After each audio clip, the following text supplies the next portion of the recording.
Good morning. It is December 26th. I have no idea what day of the week it is. Wednesday, Thursday. I guess it's Friday. Maybe Saturday. Anyhow, that's how you know you're on vacation. You don't know what day of the week it is.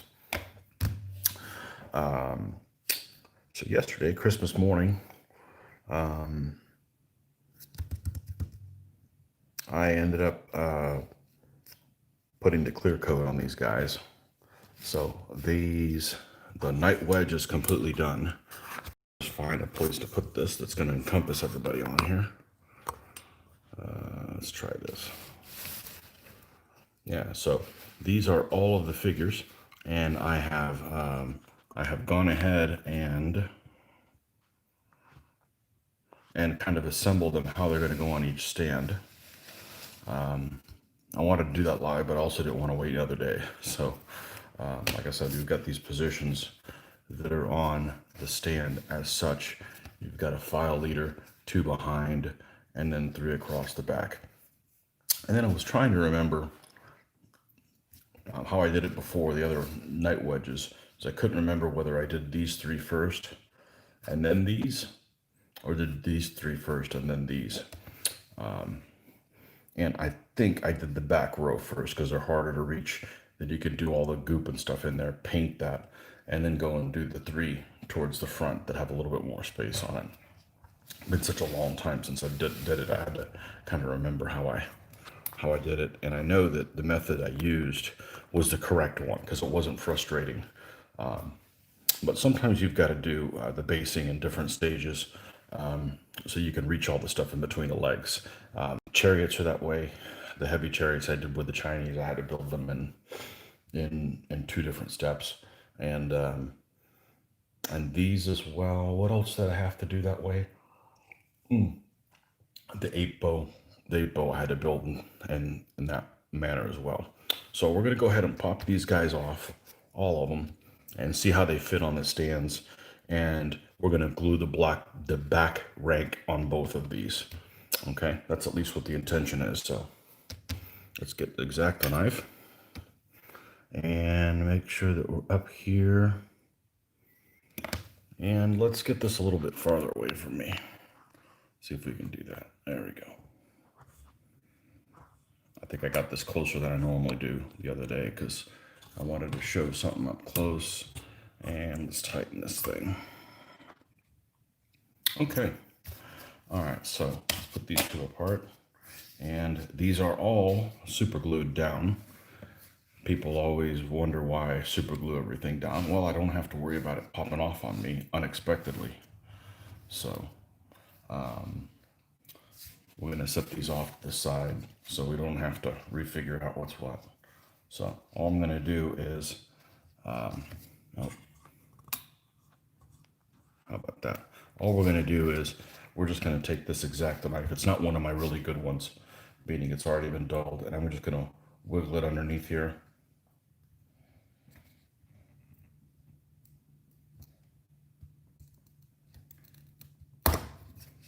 Okay, and he's done. This is one of the last guys we painted. It's little lion heads that we did on there. Turned out pretty well. And what was the other one that we did? The goat? Yeah, this is the goat we painted with. Really happy with how that's turned out.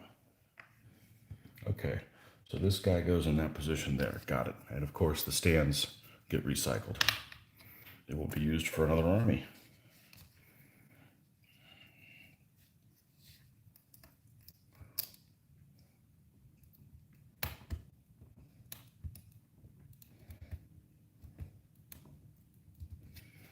And sometimes the base could get deformed a little bit. No big deal. You just work it from the other side. Sometimes they're a little difficult popping off. Sometimes they come right off. But I certainly don't want to be in the middle of doing something really elaborate and they fall on the floor.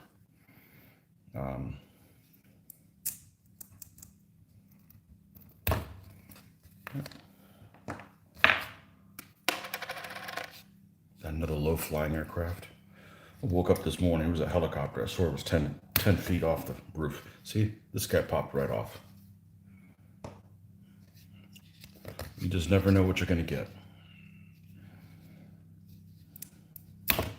That guy as well.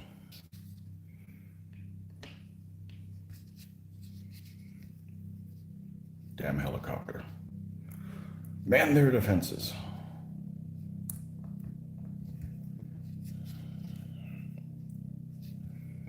And this is the file leader here.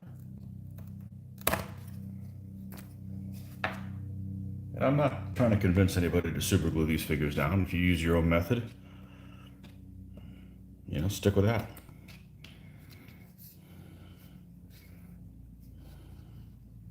Like look at the base on these horses. That's a tiny little base for this horse. You can't white glue this thing down. I'd spend like 3 months holding it down while it fell down. So I got to use something like super glue. I want to say there was one thing I've painted that was a real pain in the ass, and I even had to epoxy down on a temporary base.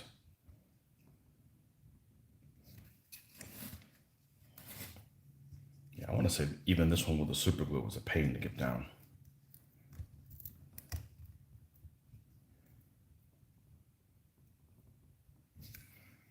All right, we'll leave you for last. Screw with me. You're good to the back of the line.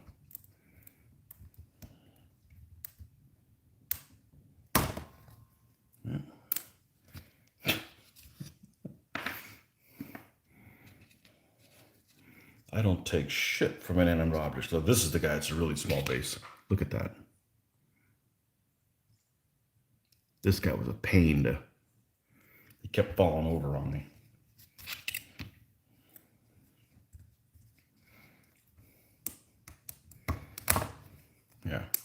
Yeah, that one popped off, no problem.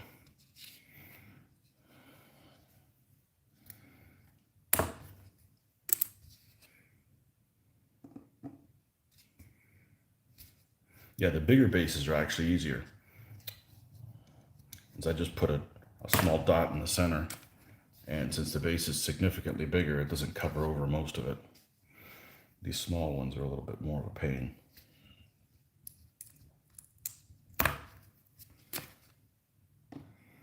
All right, you bastard.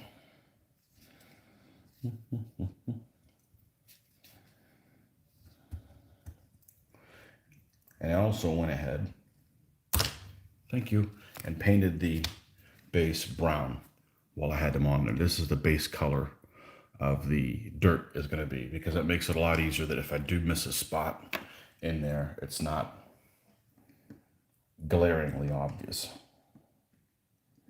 Okay.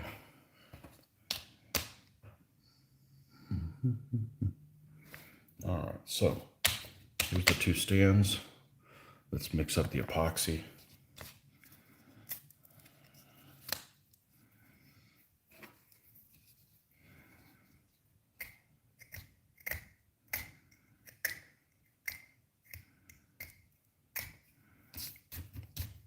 Okay, where did it go? Here it is.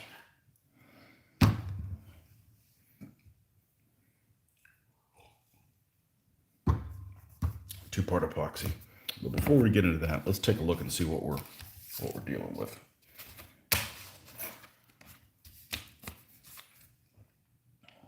All right, so this guy's going to be like here.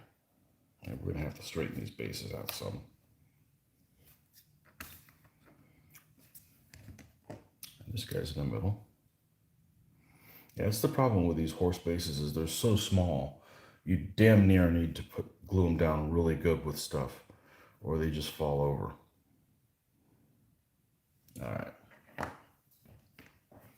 Let's, on the back of a brush should be able to do fine of it on it.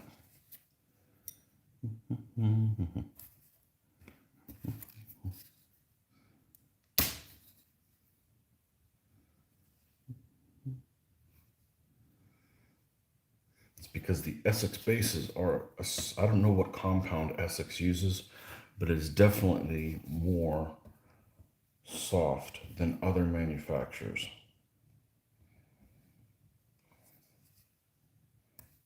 And these could be, maybe they don't use this compound anymore, but it almost seems like Essex figures are softer than everybody else's.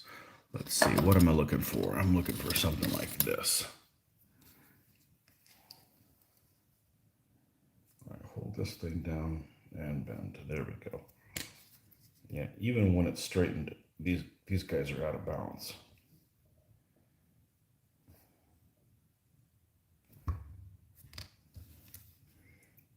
That may be about as good as that guy can get. Okay.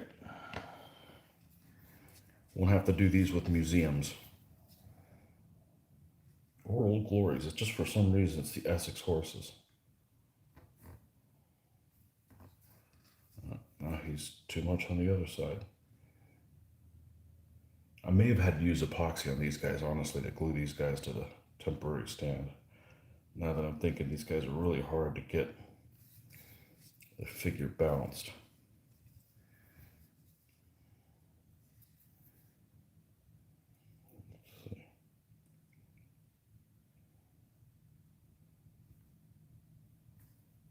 Now it's too much on the other side.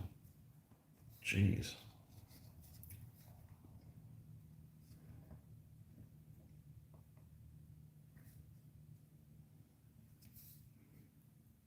Yeah, there's no glue on the bottom.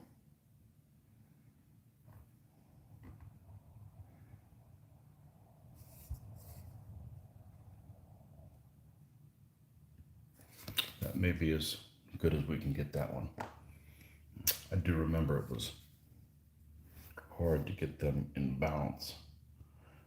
Even if you could get the horse in balance once you put the figure on it. Well, that guy was easy. It was really, yeah, this is the tiniest of, oh, look at that. Miracle. Oh, okay. The tiniest of bases. Yeah, this guy's off to the angle too. Just a little bit.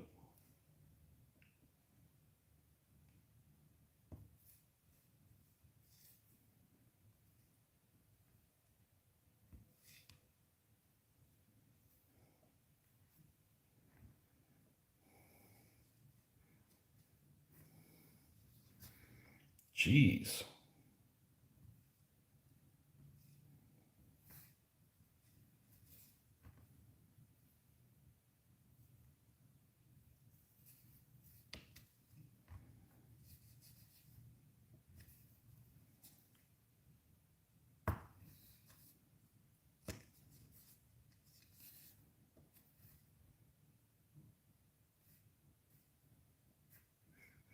This is why I epoxy everything down on the stand.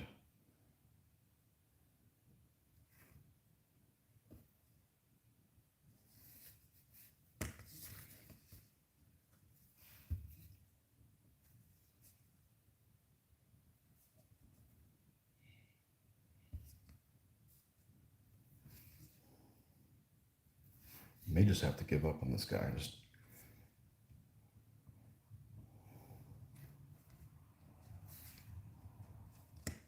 hell with him. Okay. I'll have to remember to do that stand second.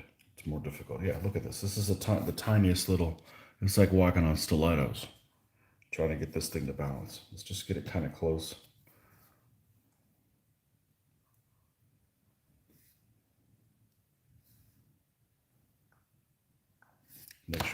Make sure it looks okay. Head on.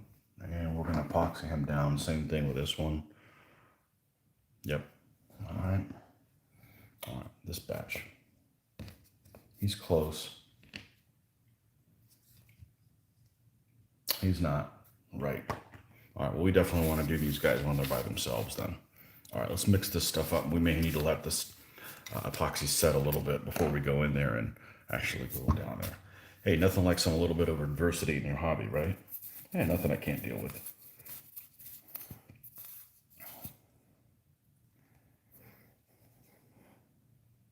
Come on.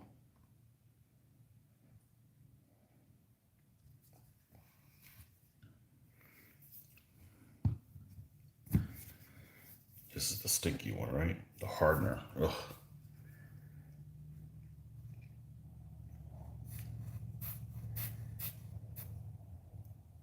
be a little thicker than normal. It's cold in here. Not a complaint, just an observation. I think it actually got down to 26 or something like that last night. So, which is fine by me. I wish it could stay 26 every day.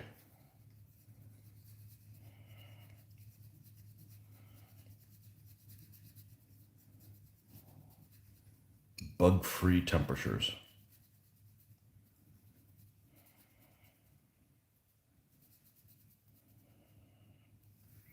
And no snow to shovel. Well, that's always the case here. All right. Morning coffee. We'll let this set a little bit. Even if I only can get through 3 figures, we need this definitely thicker than the other stuff. So yeah, it'd been so long since I had done the 2 different step process. I couldn't remember whether I put these 3 and did that or came in and did them. And then I realized putting these 3 in is easier than those. So we're gonna do the back 3, and then we'll put the basing material around it,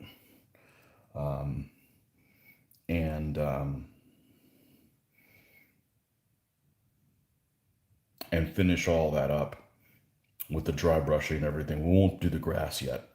And then we'll come in and and then glue these 3 down, put the goop around them and do it. So it's a multiple step process.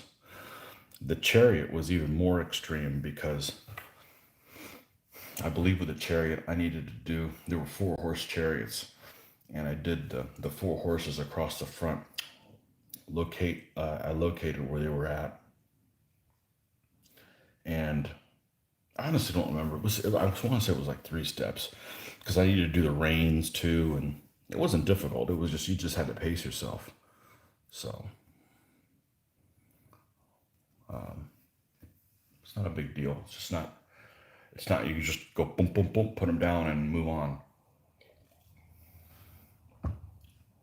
But these intricate looking stands end up looking really good when they're done. More than just having 3 figures on them. We're hardening up. All right. Let's see. This guy wasn't as difficult, was he? No, he's a pain in the ass too.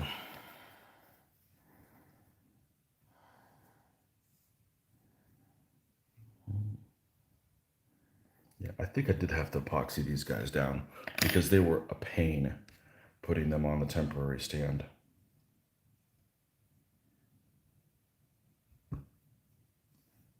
Okay, that guy can kind of bounce there. All right, we're just going to have to mix another batch for the other 3.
Let's get this guy in front of these other 2 slightly, because he has the longer tail on the horse, and then he goes here.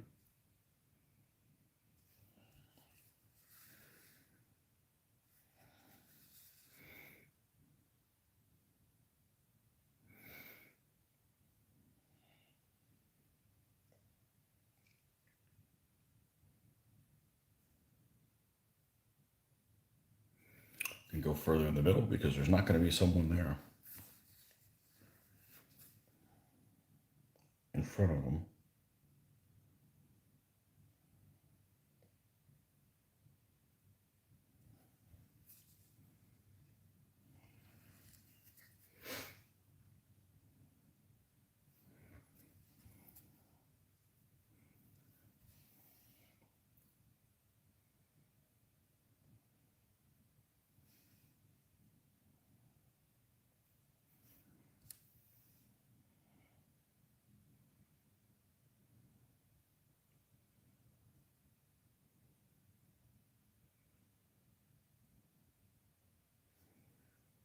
You don't want to use epoxy that's longer than 5 minutes, or you're going to be spending here all day holding these things.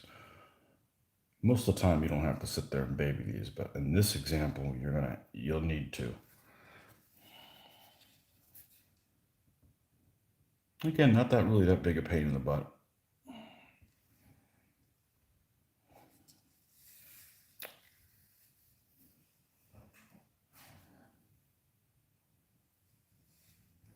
Okay, I think we're pretty happy with that. Those 3 figures. I'm not even going to attempt to glue anybody else on this other stand because I may need to. I could probably get a couple of them on there, but I need to maneuver them a little bit, just like I did these, to make sure that we got them all placed how we want to in them.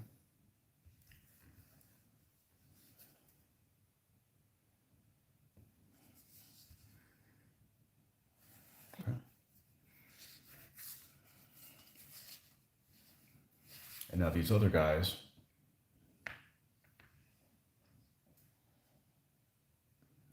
will end up fitting like this. And like this.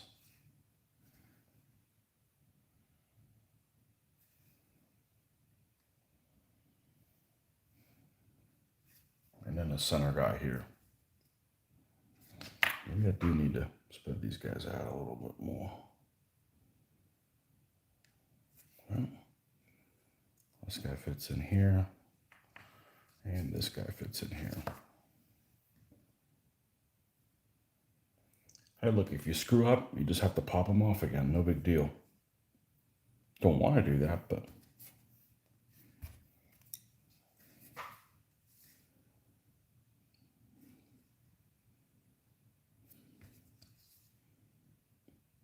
yeah, this is how they'll fit in there. Okay, we got space in there for them to fit in there. Look at that, I was being careful, still got goop on me. You go away. All right, yeah, this is how they'll fit in there, so. All right, let's put these guys off to the side. And let's do the other stand. Yeah, you definitely want to be able to wiggle them in there and move them into different positions so that you can make space where you may need it.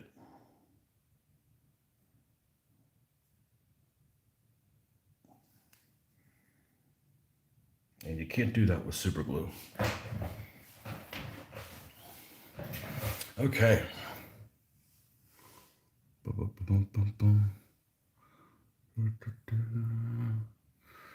Ian, good morning. Use PVA wood glue to stick figures to the painting wood mount. Use it to remove figures from the handling wood and less distortion. Right on. Leave them about 12 hours for painting after sticking them down. Yeah, I don't have time for that. I don't have time for that. Okay, here we go. All right, next one. Let's just let's get another one of these. Cut a couple of these. Now these are these are cut 40 by 30. I'm not going to tell you why, but I was thinking of doing something else with them, but we decided not to do that just yet. Okay. All right. The other 3. Let's get this stuff mixed up.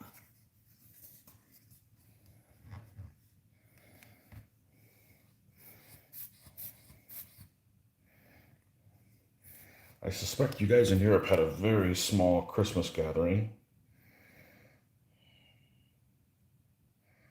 with the lockdowns and such. We don't have a very big family, so our gathering was the same size it always is.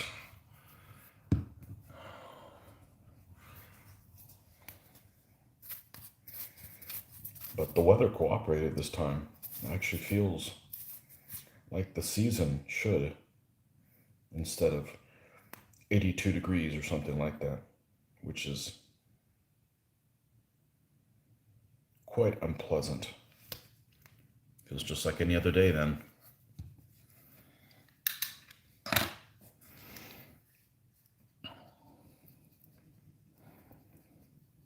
Okay. get this mixed up and let it set a little bit. Yeah, I can't wait those long drying times. Like by the time I'm done with this one, I'm gonna go back to that first stand and I'm gonna start putting the goop on there, because that process takes at least 6 hours to dry, and I find it annoying that I have to wait that long. But that's just one of those things. Yeah, just one of those things. Okay, let's see. Actually, these are the guys. I've never had this much trouble with these guys not standing up straight. But then again, these are very small stands, very small stands. And I thought about that when I was gluing them on the temporary thing. Well, this wasn't that much out of balance until I put the figure on it, and then you just wanted to just leaned it all over the place. These stands are just extremely small. All right, we'll let this harden up a little bit.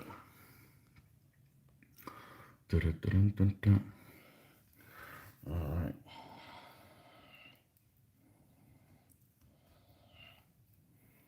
Yeah, I bought these. I was using for the longest time, I was using epoxy, the one that comes in the syringe and you push them both in at the same time. And that was annoying because every time it would come more out of one than the other. Not significantly so, but after you used it about 6 times, you're listing like 20 degrees, having to put more pressure on one side than the other so that the material comes out more evenly. And I finally just decided, I just gave up and I ended up buying this stuff here. It's DevCon. It's just 5-minute epoxy, but you can kind of squeeze each one as you need to. And I think this was like, I want to say it was like $15. Honestly don't remember. And, but I've used very little of it and I've done so much with it. So it goes a long way. So I'm happy with that. It's nice when you find to have to use a different product and you actually have better results than you did with the first product you have. It's not always the case, but it's nice when that happens. They'll discontinue something.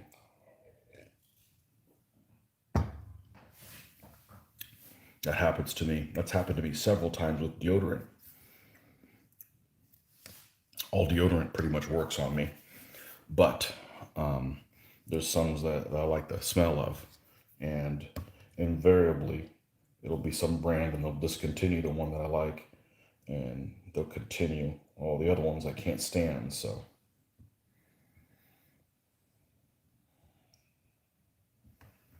yeah, I'm picky about smells. Lots of musk things that have musk smell in them. I can't stand it. I like the clean thing.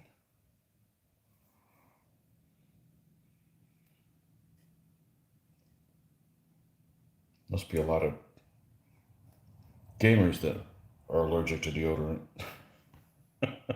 Oh, look at that. A miracle. Okay. It's a Christmas miracle.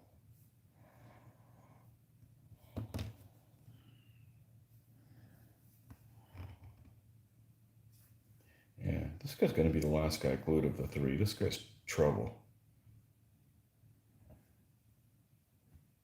Come on, dude. No. All right, how are we doing? We don't want this to over harden and have a different problem. All right, we could probably do that now.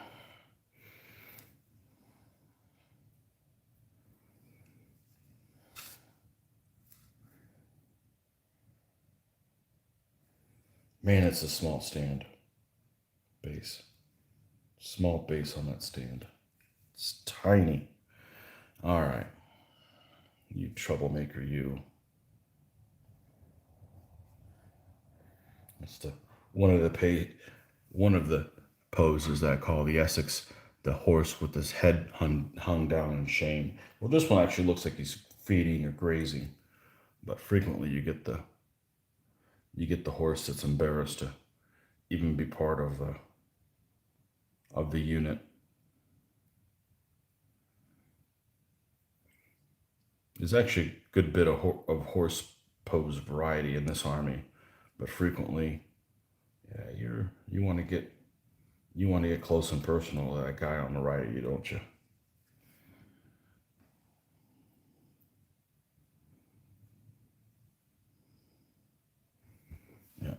Wait for the little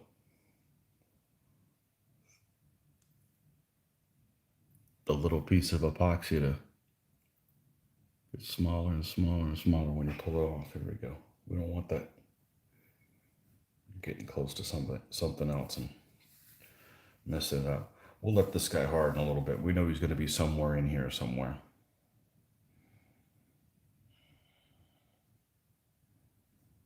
Yeah, that guy's going to be in there somewhere.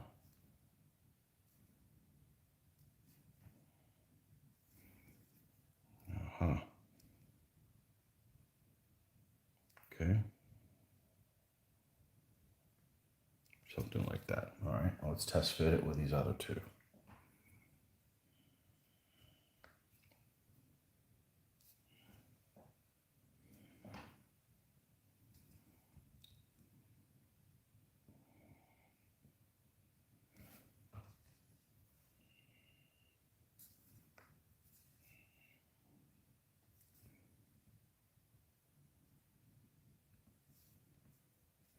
Problem is these two figures here that are in this position, they're the same figure from museum, and they have these really long toes, these really long toes on the armored figure, and that's really what's bumping into the other ones. So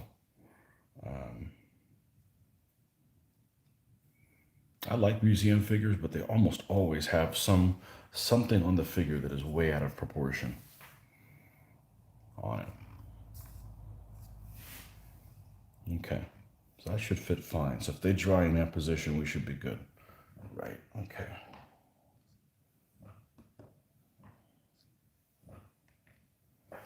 How's this middle guy doing?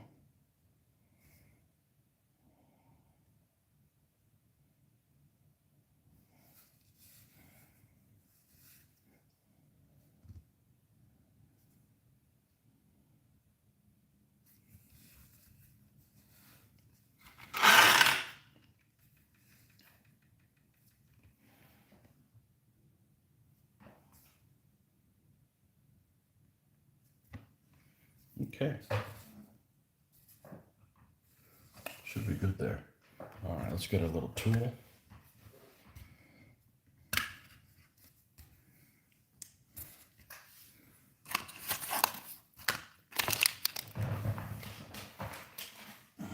Have some coffee and get the goop out, as this stuff is affectionately known. The goop.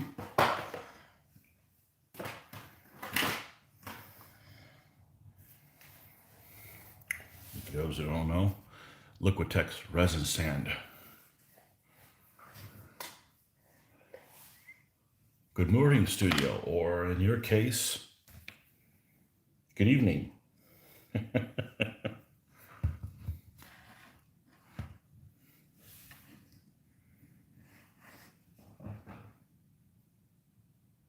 Okay. All right, so we're going to use this temporary little Tupperware top. Let's get some of this stuff out. Merry Christmas to you too. Hopefully you got everything you wanted and you got to spend it with the people you wanted to spend it with.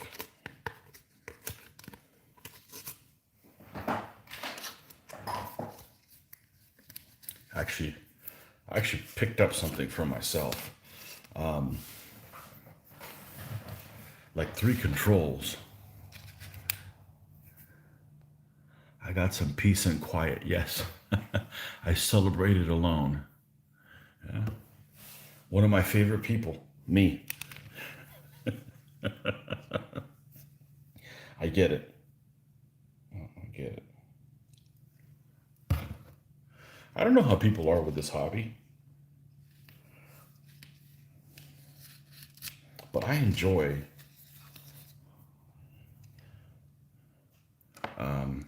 let me rephrase that.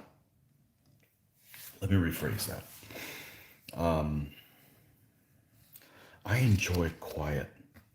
I enjoy, I'm always doing things that involve thinking.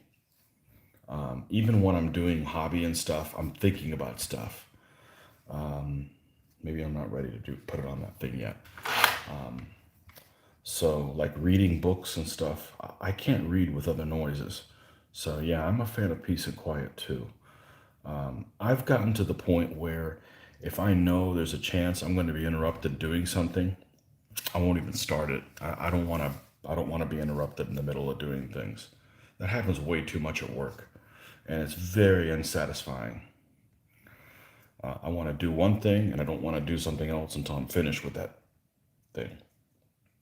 Certainly on my time off. So everybody's different. I am the anti-multitasker. So yeah, I get the peace and quiet. I do. I was going to rephrase that because um, I'm a terrible multitasker, and I feel like this is one of the things that I could be social or have a conversation while I'm doing this more than anything else. I can't read instructions or rule books or anything with a or books and of any kind really with any other kind of interaction or distraction. So, but this I can. But I do enjoy the peace and quiet for sure. Um, Case in point, I frequently have to wait to pick up my daughter at like swim practice. I don't care if it's well, see, on Saturday mornings, it's only she's only there for an hour and a half, and I just stay in the car and watch YouTube or read or something like that for an hour and a half. I don't care if it took 6 hours. I'd be fine in the car. I don't mind waiting as long as I have something to read. But I ended up gifting myself something a couple of weeks ago, and I still haven't looked at it. I don't know how I'm able to exercise that self control, but I guess maybe it's just a sign of being older. But I ended up picking up the three DBM books that I did not have. I picked up the one for book four. I picked up one, two, and three as well, and I haven't cracked them open. I didn't wrap them up for myself either, but they're there on the shelf, so I may do a little video on the stuff that I got. But yeah, looking forward to looking through in there and getting some more detail on some of these armies as we build them. So I did get book four like in October when I was starting to work on this army to make sure that I got all the right troop types that I wanted to be representative of this because it gives a little more detail than just the regular DBA lists. But I did get book two, three, and of course one. And you're wondering why do I even bother getting book one? Because I'm famous for not having any book one armies, but I may build a book one army at some point. But anyways, those books are a lot easier to get to now that you can print them off of through Amazon or Lulu than the whole business of well they're out of print again. That whole nonsense that was kind of a problem with these war games research books that people want a product and they can't get it because the printing is out of them. So I'm glad that's solved that, so to speak.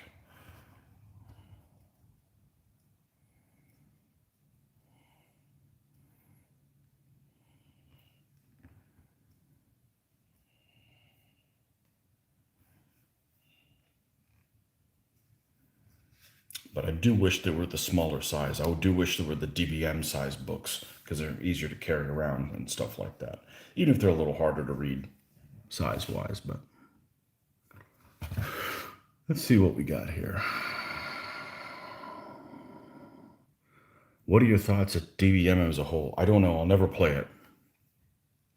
I'll never play it because it's just based on my DBA experience.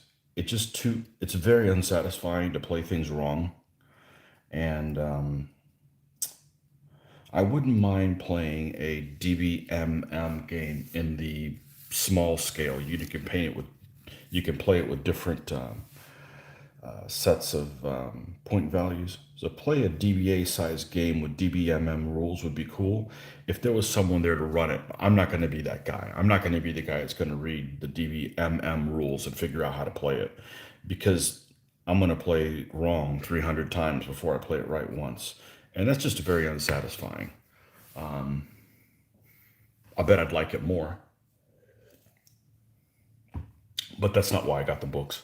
I don't even have the rules. I have no plan on getting the rules. So I'm not knocking them. I'm just, my DBA experience, I've just, the rules are going to be organized the same way DBA is, which means in a non friendly manner for, when I first started playing DBA, I thought it was the way Barker wrote things, and it isn't. It's the way Barker organizes things, and he doesn't repeat anything a second time. So if you're trying to find out, like, if one aspect of, say, a war wagon or something like that, you have to find out where in the rules it's written, because it's there somewhere, but it's not all of the stuff is together. So you might have some aspect of what happens when war wagons get recoiled, and it's written in the unit description. War wagons don't get recoiled, but you know the point. Some aspect of something about the unit is written in the unit description and not in the combat description, or it's in the combat description but not in the combat effects. It might, so I just don't have the energy for it anymore. It's just not worth it. Maybe if I was retired, but no. Between DBA and work, I'm burned out on making sure things get played the correct way. So so I'll never play it because, well, no, I don't know anybody in the U.S. that plays it. I never played DBM, so I've said it before that DBA will be the first and last Phil Barker game I will play. And I'm not knocking the guy. I think he's a genius. I just don't have it in me anymore to try to extrapolate the meaning out of things. I'm looking for things that are a little bit more straightforward. So, and it's not necessarily the sentence structure. It's the fact that nothing is repeated a second time. That's just way too much effort to create a rule book like that. You know.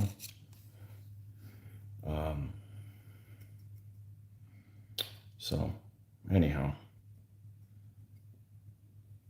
I'll probably never get a chance to play it.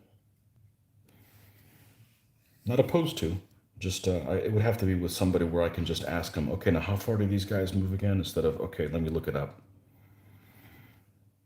and then getting it wrong because there's some caveat that wasn't written in the same place. But I have all the books now, because I want all the extra descriptions. So,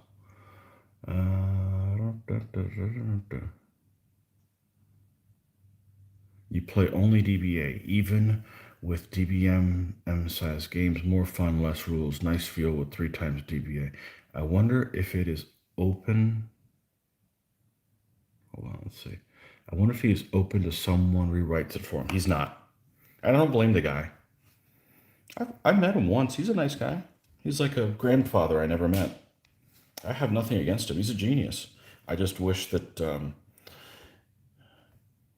biggest problem with his rules is they're written in a manner that a lot of people are going to play wrong unintentionally, and not get to fully appreciate how good they are. So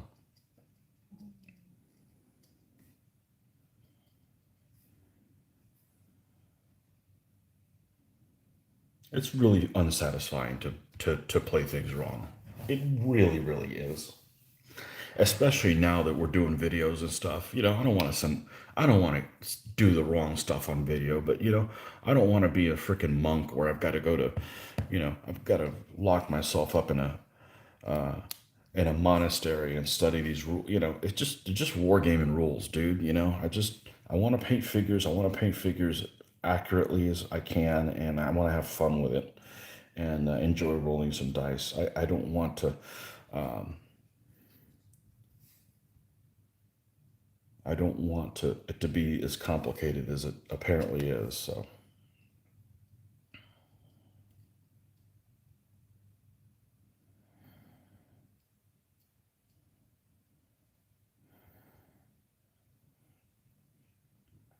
okay, let's get some of this goop to come up on the stand.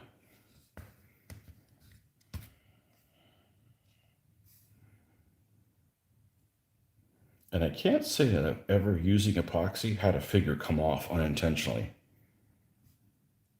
off a stand. Because, once it's on there good. Now, I did end up rebasing some of my French knights, my French foot knights. I took them from 3 to a stand to 4 to a stand, and they were epoxied down. I had no problem taking them off the stand, even with epoxy, and even reuse the stands. Even with this material, this basing method, it's pretty easy to take off if you need to. You just get your X-Acto knife and get underneath there and just pry it up. Didn't damage any of the figures or anything. So, okay. Now it's about done. All right. Let's just do a small check and make sure.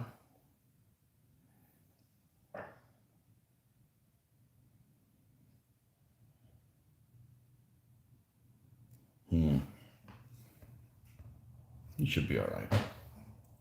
You should be all right there. Let me just do something for good measure. Let's scoop out some of this in case this knight needs a little bit more space on his base.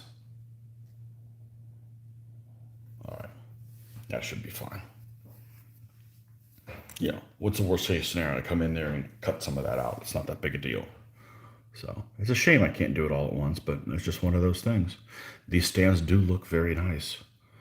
I was thinking about doing the DBA battles, but I don't want to get things wrong. So yeah, I haven't. So I understand. Yeah. I mean, I'm close to playing 2,000 games of DBA, and I still get things wrong all the time.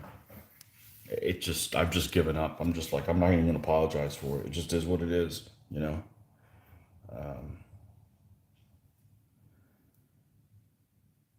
I don't want to get things wrong, but it's impossible. The important thing is that you're having fun, and we're still painting things for it. So DBM would just be more detail of the same thing, which would be okay, but I don't think it solves the biggest problem DBA has, which is the wording. And also, I really don't like the whole you have to conform before you go into combat. It's just difficult to teach to new players. So sometime down the road, we may do our own thing, but that's a ways away. I want to say it's even more than 10 years away. We're in this scale, this type of game for the long haul. So, and it won't require any rebasing, which is what everybody really hates. So,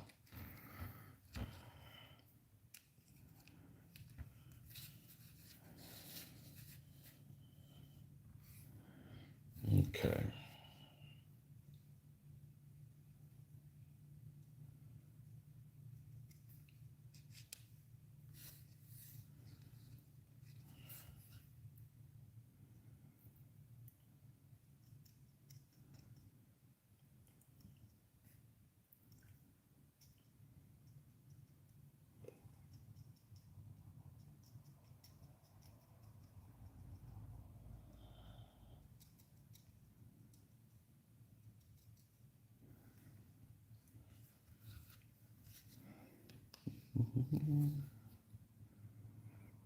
And if you think this process is quick, it's not. This is, oh, you just base the figures. Yeah, it takes forever.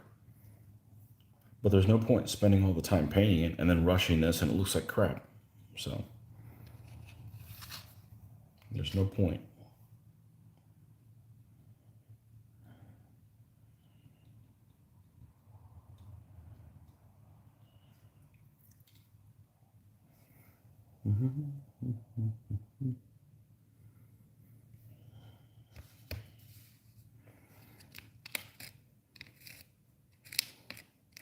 Yeah, I hate the having to line up to conform. It just seems difficult to rationalize for new players. So,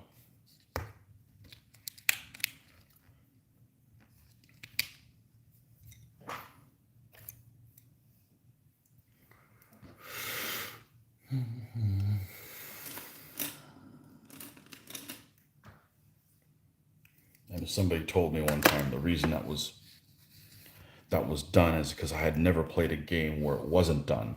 And when it wasn't done, it created a mess. But I'm thinking, you know, we play frequently and we play enough that there's no way you can't solve that. There's got to be a way to do that. So,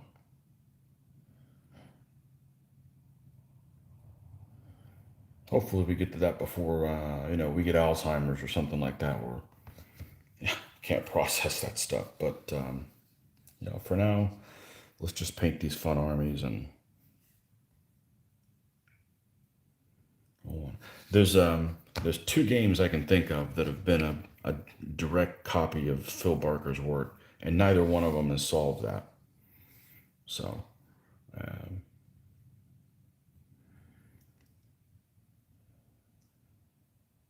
I'm not buying the whole that can't be solved thing, because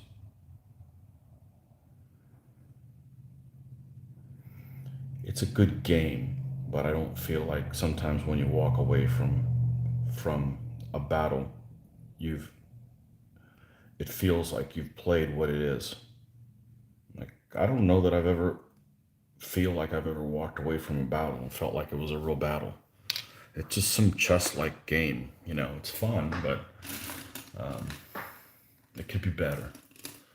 So, Mongols. When was the last time you played Mongols in DBA and it felt like you were moving Mongols around? It doesn't. So,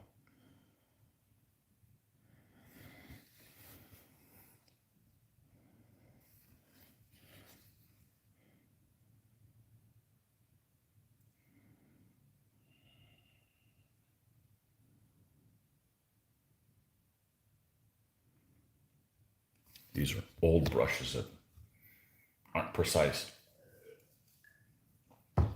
We don't want to use this with a good brush.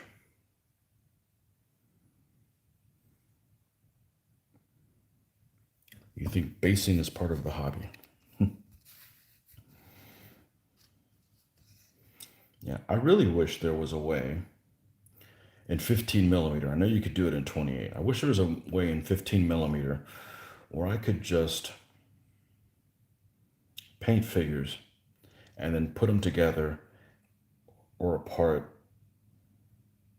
off of a stand at a moment's notice. In other words, where I didn't have to commit to this guy being in this position on this stand next to this other one, where I could just take the horseman off and rebase him. Because then there wouldn't be as many considerations as, all right, well, I got to make this guy blue because there's already two red guys next to him. And he's got to be next to the other one. You don't have to worry about coordinating as much. I could just paint, and that's especially true with what we're looking at as possibly doing the Renaissance stuff in the near future. Is I'd like to paint some figures for it, but I don't want to commit to doing that and basing them and then realize that we want to do a different type of basing. So that's what these little stands are for. I think that we do get around to doing Renaissance. I'm going to paste, not with epoxy, but I'm going to paste figures on cardboard stands where they can be removed and not paint the figures and until we get all that stuff knocked out. But honestly, I'm so freaking overworked with work that I just got enough on my plate right now at this time. So I really do want to work on it, but maybe if I lived alone or something like that, it'd be a little bit more likely to happen in the near future. But I got a wild hair up my ass a couple days ago and cut a bunch of stands down, and then I stopped myself short. I'm like, no, we got to get back to the Hungarians. I think it was something like I had sprayed these guys and was waiting for them to dry, and I figured, well, let me do something useful. But I do have enough Renaissance figures. I could play a game with with them not painted, just on stands, so to work out the rules and stuff. But I stopped myself short. I'm not ready for that yet. But yeah, if I could have some kind of temporary mounting system, I could just paint a bunch of figures and then worry about how they're going to be mounted at a later date. But I don't think that's going to work. And way they're mounted, I'm not necessarily worried about mounted figures. It's the infantry. So mounted figures will be the same as a DBA type game.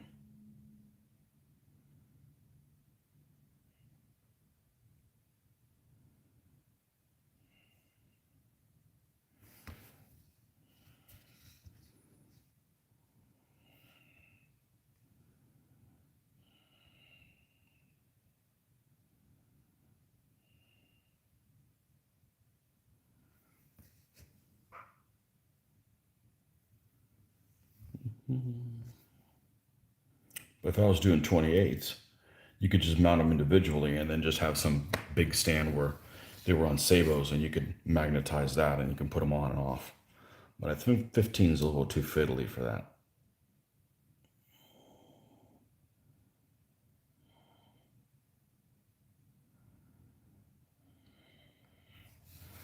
Okay, and let's get the front of this horse done here, the one that's chewing on something.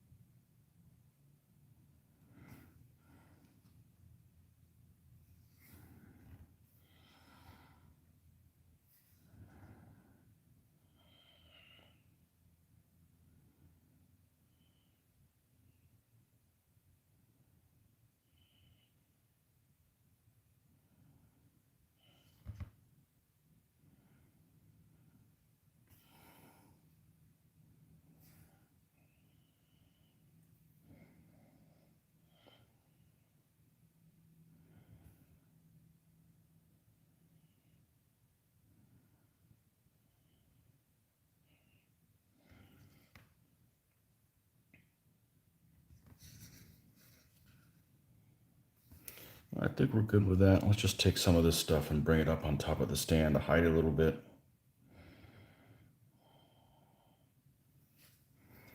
Make it look like it all comes together.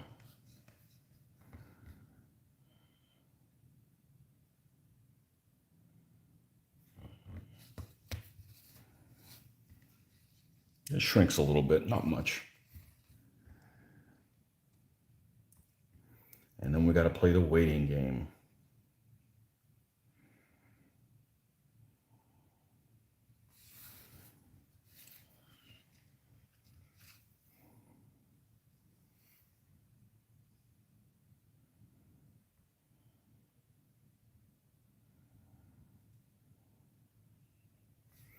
All right, I think we're good with that.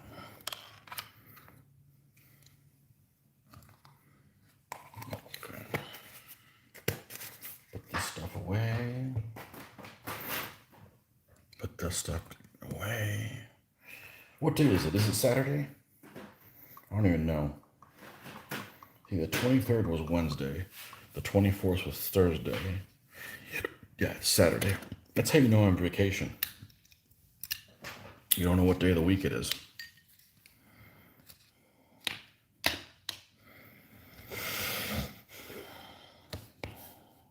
Oh, look at that. They fit nicely side to side. They don't bump into each other.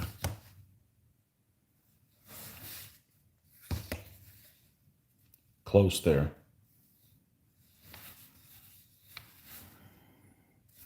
Okay. Now these will dry. And yeah, let's move these guys together. Put them over here.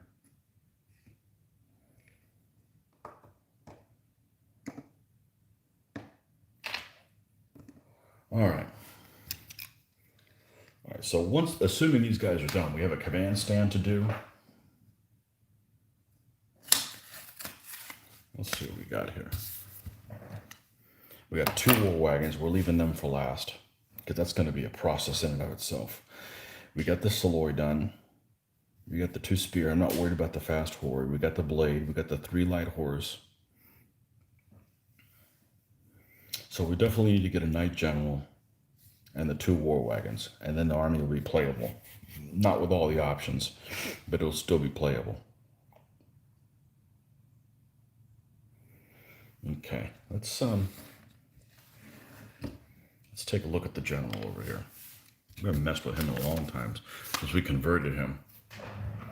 Let's see where he is. And this is the first head swap I've ever done.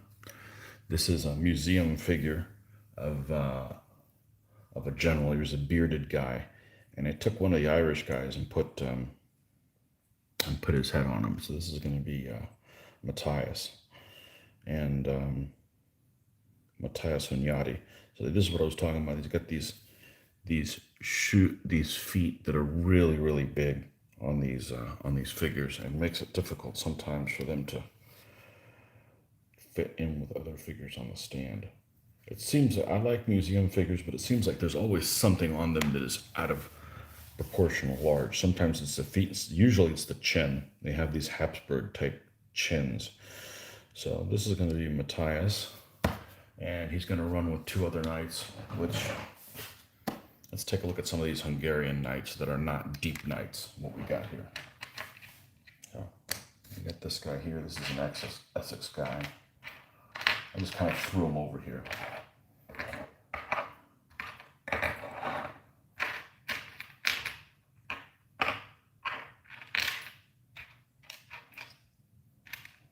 This guy could be the banner bearer.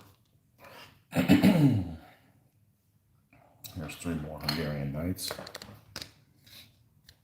Essex. What do we got? These guys are back here.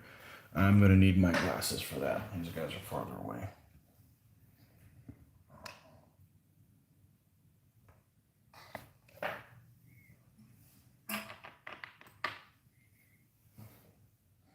These are the only ones I pulled off over here. Here's another guy that could work as a banner bearer.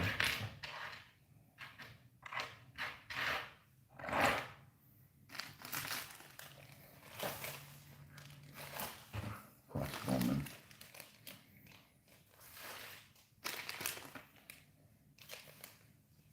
Okay, here's some more knights.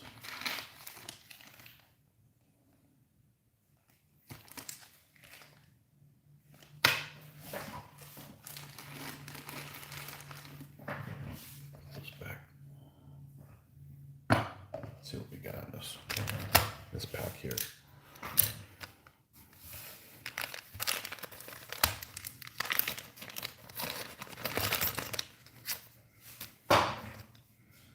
What do we got here? This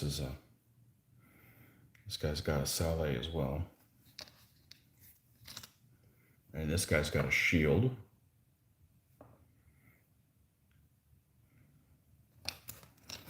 That one as well. These are like Agincourt type French knights. I believe that's where they're coming from. Well, that spear's about to break, and he's the same pose as this guy. So we're gonna. You failed the test there. So here's 3 other knights we could have on here. Now, I was thinking about making the deep knights. So on the army list, you can have a knight general that's just a 3, and then you can have 2 stands that are either a 3 knight stand or a 6 knight stand. And a 6 knight stand, if you look in the DBMM books, it's a later period army. It doesn't really matter. I mean, you could probably play it either way, but I have that information to find out which is more correct. I'm going to try to do that if I can. So these are the two deep night stands that I'm doing are those, but there's also going to be 3 night stands. So I was thinking, I could do this guy's dad as well, János Hunyadi, and do the earlier nights with him, and do the later nights when I use this command stand. But basically means I'd be building 2 Hungarian command stands, so I'm not necessarily committed to doing that at this moment. But I kind of wanted to look at what the options were. So in case I did want to go in that direction, I didn't end up using all the figures that I wanted to use for something else. So these would definitely be of the earlier period, or certainly these two with the shields. So I don't want to use either one of these two guys with the shields with him, with this particular figure. Okay, so, because I want to leave myself an out. Let me make sure there's not any more knights that are compatible with this. I don't think there are. Yeah, here's the original museum miniatures command figure that before it was converted.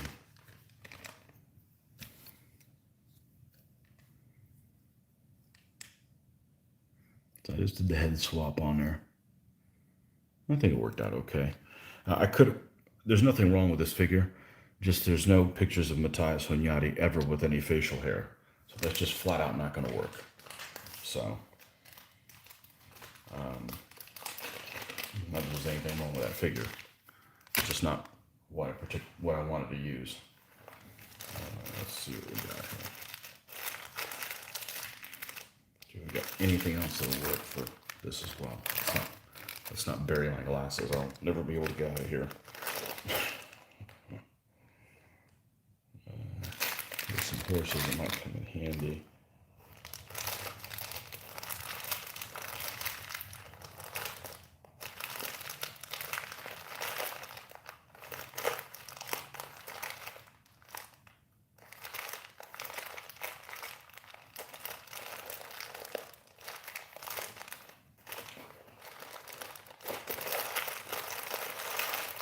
Yeah, I think I actually went through this already. The only thing...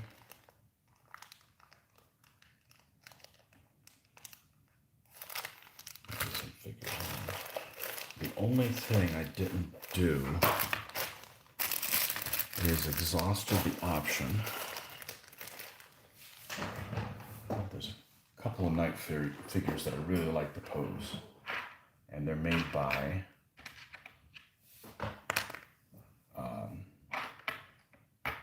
Roundway, but somehow I don't have lances for them, so I could. But this is a really cool pose. It's because it has a place for the lance to go on there. Now I have to build a lance, which basically means you're going to have a lance that's just going to be straight. It's not going to have any kind of taper, because I'm not getting into that. That's just not worth my time. But I could build those guys in there as well, and that's one of my deep nightstands. My German one has couple of those guys, and this in the charging positions has them in that. Let's see what we got in here. I think this is guys that didn't pass the testing. This is one of the guys that are the Burgundian. This is a Roundway Burgundian figure. It's a cool figure, but he's a little too fancier than I necessarily want for these mercenary type guys. Yeah. These are the Italian Wars Knights. No, I think we're good with this stuff, so. Okay.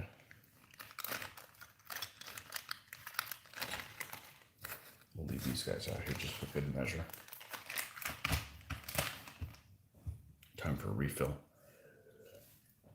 I'm gonna get a refill and I'll be right back, folks.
Okay.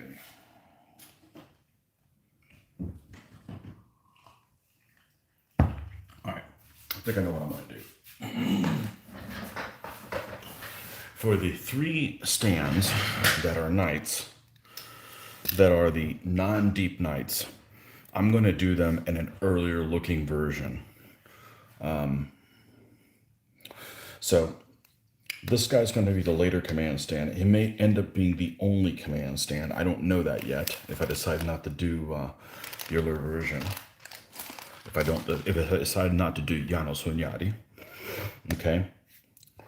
But if I do Janos Hunyadi, then I'm not going to do 2 knights that have their own heraldry with him, because then I have to try to figure out to make sure those guys were buddies with him, or maybe they went on campaign with him. So I'm not going to worry about that stuff. So the 2 stands of 3 knights will each have one of these 2 guys in it. Okay. So one will have this guy, one will have this guy with it. Okay. They will each have one of these guys as well with them. Okay. And one will have him, and the other one will have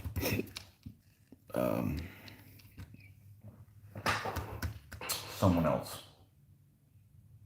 Okay, I'm not sure who, but someone else. Okay. Janos Hunyadi is going to have one of these other knight stands, one of these other knight guys with him, and a banner bearer, of which the one I will make will be, say, this guy here.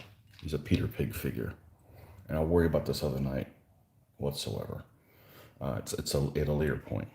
Okay, so let's put these guys together. Let's put these guys together,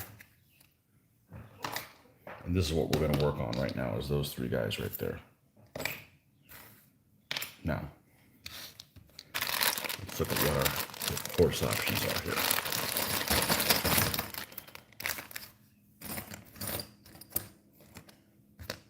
He has a Baron horse.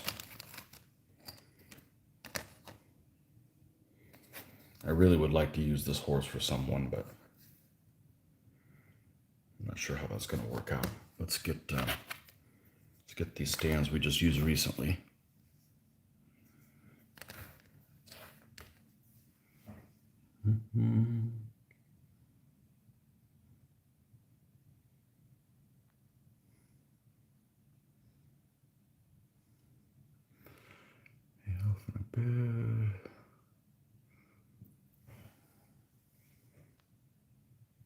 Lights out here in Australia. Watch the video sometime tomorrow. Okay.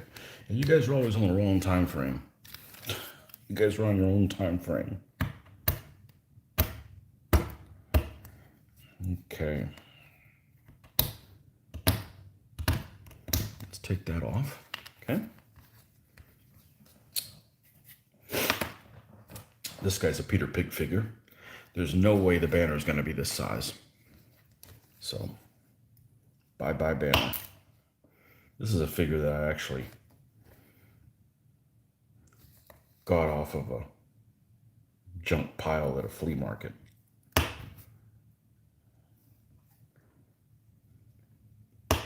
Always a fan of having extra figures. Always. Never know when you're going to need them. Case in point right here. All right. And we'll do this first. We'll do this conversion because you don't want to botch this thing up and then, oh shit, I don't have any other options. So always leave yourself an out if you can. Let's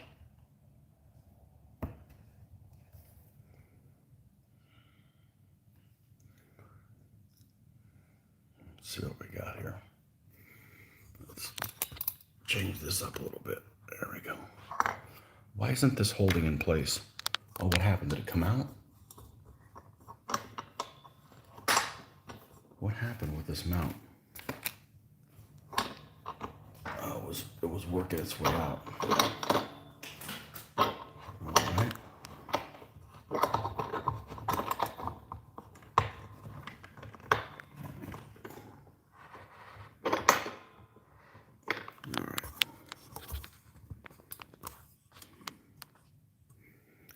Painter problems. Okay, let's use something I don't use often enough.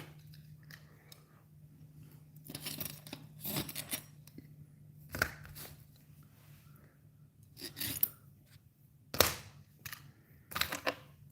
guess I should buy a set of files. That's what I should have gotten myself for Christmas. Well, now I just have to buy them for no reason whatsoever, right?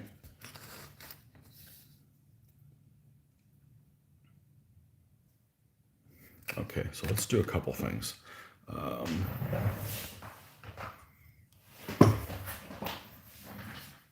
This is all stuff I'm doing just to kill time while my basing dries. That's ultimately what's important. We're gonna need a pen vise. Let's take all these brushes and move them over here to brush land.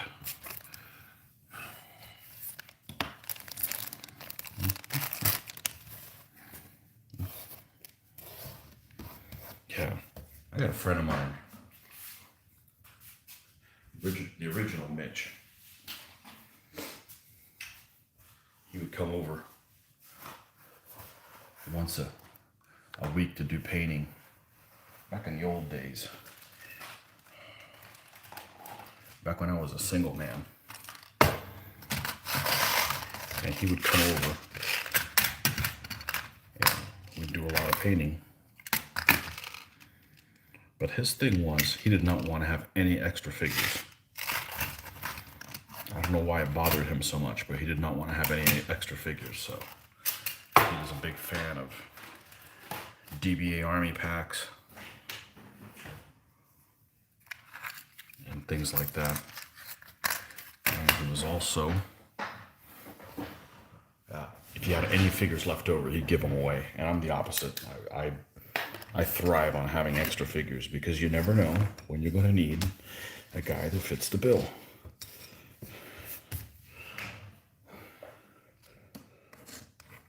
Okay.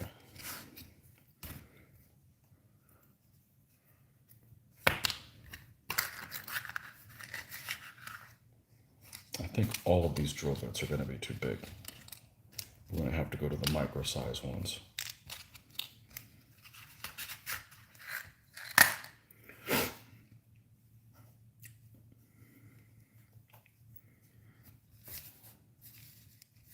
This one, we'll see if we have to do this one. The micro size ones aren't as good quality, but hey, I picked them up for a steal on Amazon.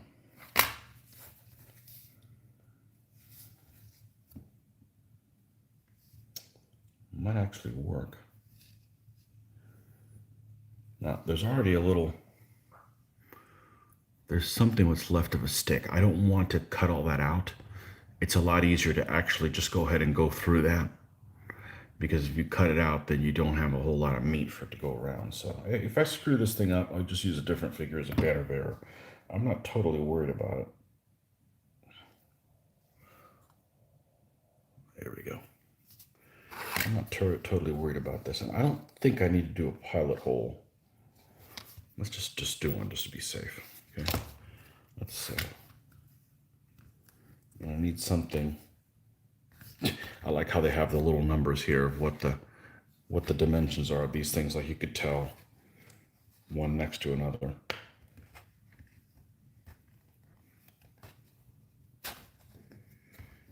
This is the problem with buying stuff on the internet, is you can't look at something and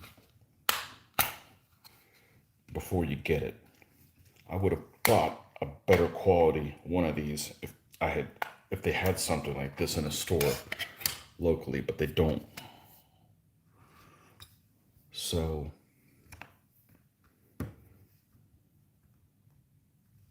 let's try this one.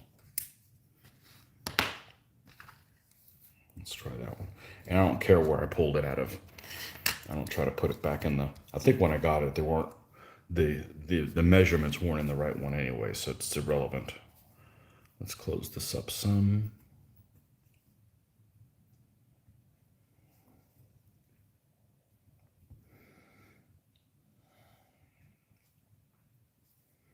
And let's put this back in. All right, let's pilot hole this thing.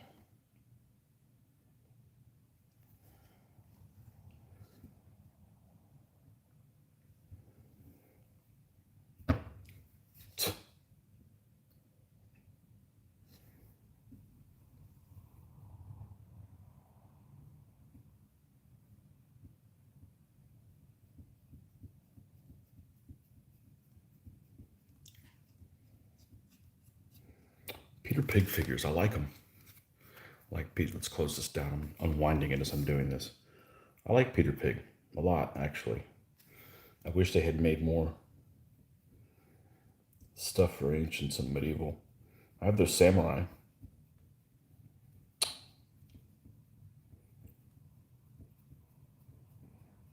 They paint up really well.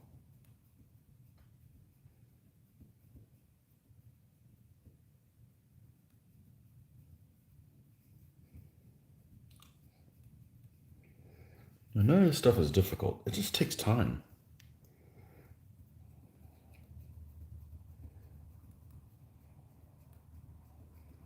Now, I'm not worried about that this doesn't come out exactly straight as long as it gets through the hand straight. Like, I'm willing to cut off the rest of this meat of this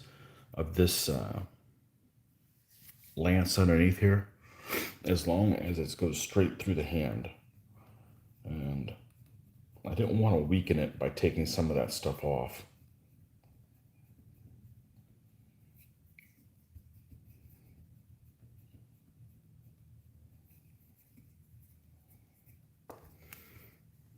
It's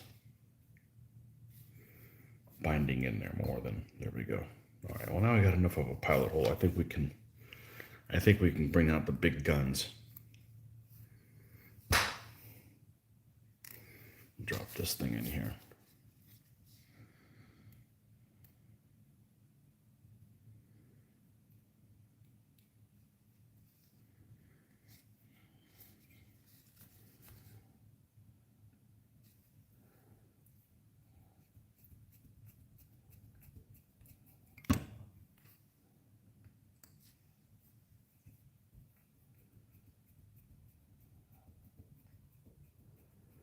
I was thinking about getting a Dremel tool. I got a poor man's Dremel tool that my wife got for me at a garage sale. She got like, paid like $10 for it or whatever, and it had like everything on it. And it wasn't a Dremel brand, it was some off brand Dremel. And it was nice because I didn't actually go and buy one and find out I didn't really need one. It's too high speed for the hobby needs that I have. Even if, and I know they make a slow down pedal and all this kind of stuff, but it's just too fast. I'm usually either working in plastic or this stuff, and I don't need that kind of. I don't really need cut off wheels and all that stuff. So I guess it was kind of nice I didn't get a Dremel. Not that they're that expensive, but you know. All right. So my theory, I don't think is working really well. All right. Let's do this. Let's see if I can. Is the edge? The edge does have a little bit of a. It's earthquake time, folks. Camera shake. Let's take some of this down.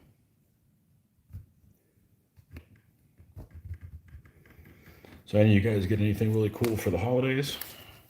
Anything you gifted yourself that you've been waiting to get and you decided it was an excuse to buy, or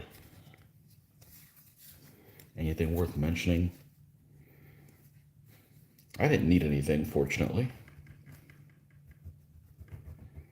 I don't really like buying stuff just because. I feel like we've all done enough of that. So you need to put a little bit of restraint on yourself, or next thing you know, you buying things you don't need and so forth. But you guys get anything cool that you've been looking forward to for a while? Decided to take the plunge. It was on sale. You guys get that painting palette you've been wanting for a while? That's a good buy. You guys don't have one of those, I highly recommend to get one as soon as you can so you can use it.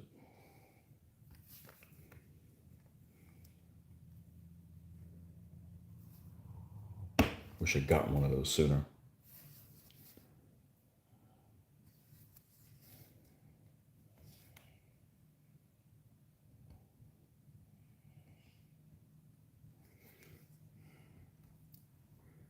All right, let's try this again now. Now we got all this, the meat taken off of this guy here.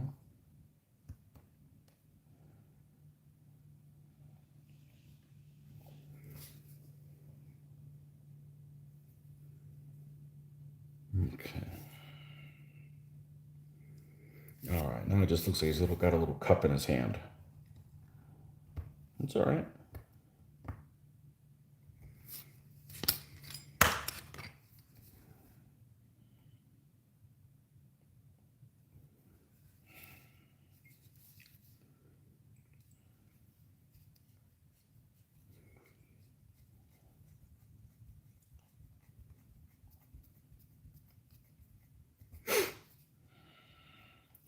See if I can poke my finger here live on the internet.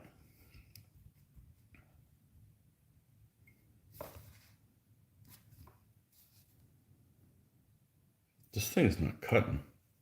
Is it missing part of the bit?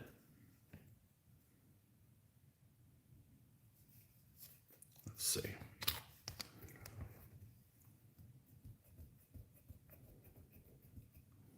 No, maybe.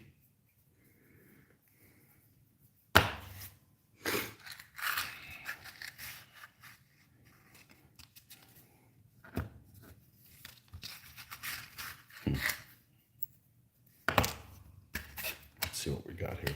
It's similar to that. Nah, these are just shitty. These are just shitty type things. Let's try this one. This is a similar size. I don't know if it's missing a tip or whatever. Who knows what the hell these are rated for? They're probably rated for make them as cheap as possible and send them to the US. Like I said, I would have bought them in a store, but they don't have them. It's not like we live in a podunk town. There's just not very many options. Okay, let's try this again. You can see some of that metal coming out of the top. Yeah, this is not doing it either.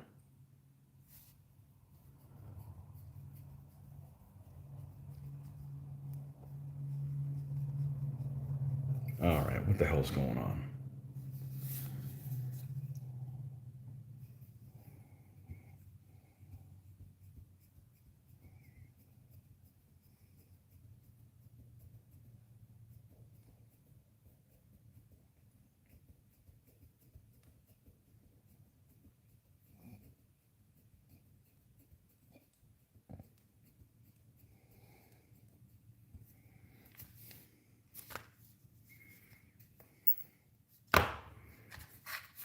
Okay, that's how you're going to be.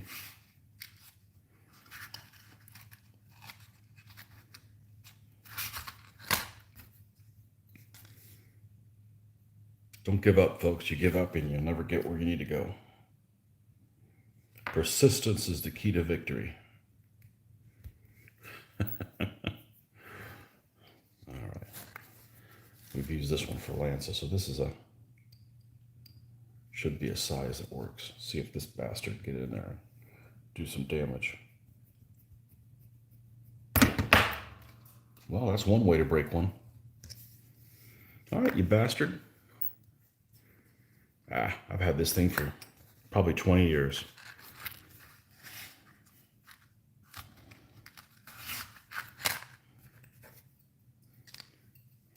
I got a lot more drill bits, dude.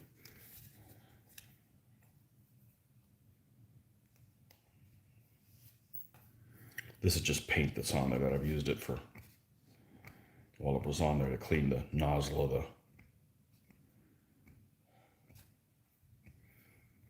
Vallejo style paint bottle. There we go.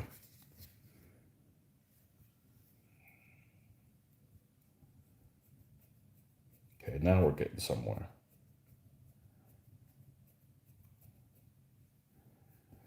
That Chinese steel wasn't worth a damn. Oh, now this is stuck here.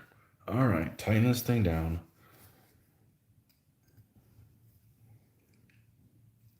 You will be the banner bearer, you little miniature bastard.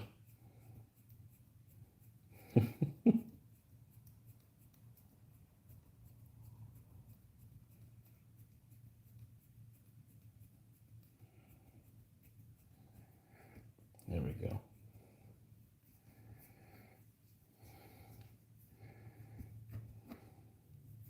There we go. We got through.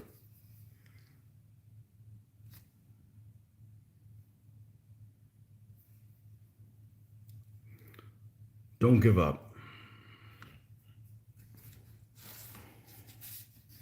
All right. Now let's clean up the bottom of that.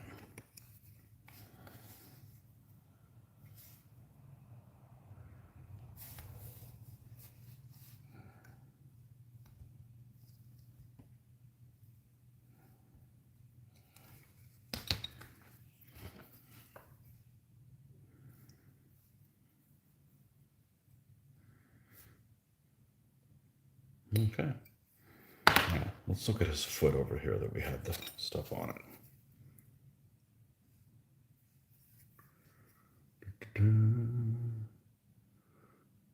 Good morning, Jeffrey, or good afternoon for you. Got myself some generic light troops from Zyston. They can be used in many armies as allies or mercenaries. Can never have enough Balearic slingers or Cretan archers. You're true about that. That's true. That's true. Zyston. I like those Zyston figures. But even them, they have scale problems. Their Romans are like their biggest figures. And it's like, but I like Zyston's style. They're almost Games Workshop-ish. I don't mean that in an ugly way. I just mean their sculpting style. I like the way Games Workshop things look. I just don't like their company strategy as far as discontinuing shit. And well, they do fantasy stuff, and I'm not really interested in fantasy, but I have several of those Warhammer historical books that I never played Warhammer historical, but they're very nice publications. But all that stuff's been discontinued.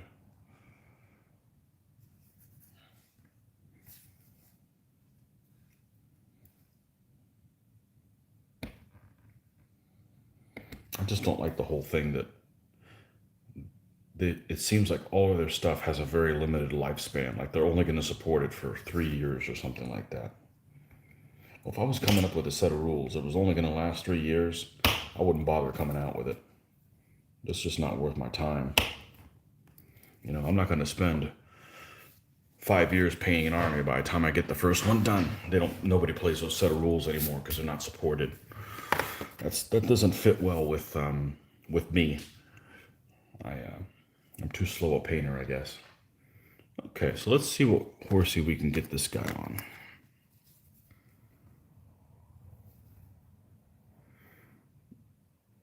This would be okay. This would be all right. Now, where are my lances and such? I have these cleverly in one place, but they're not here.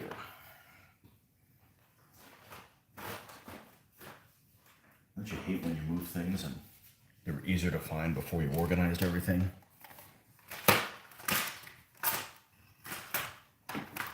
Let's see what we got.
did find something else in the process.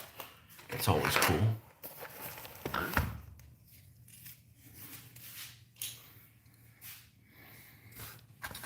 Let's put this stuff away.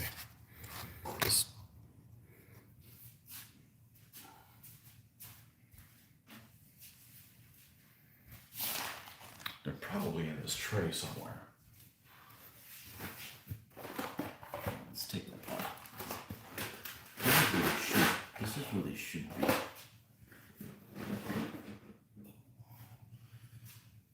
I've got a little cart here with all my stuff in it. This is where they should be, but they're not. We'll look for them in a little bit.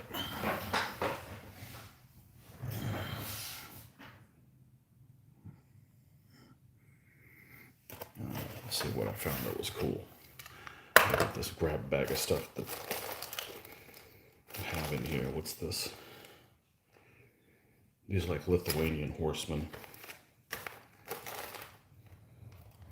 Polish knights. These are falcon figures. These are falcon figures from the quartermaster.com. I don't know when the hell I picked these things up, but you guys are always wondering about falcon figures and where you can get them. These are some Lithuanians here.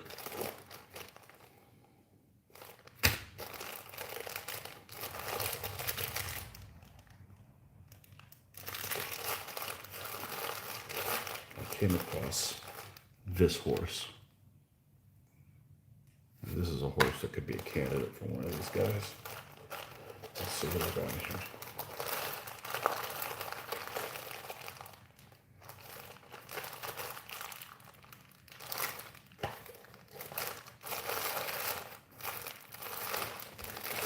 What is this?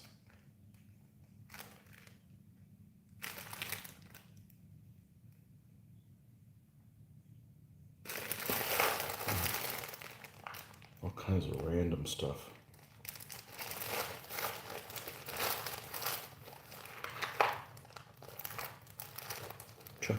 An even later figure.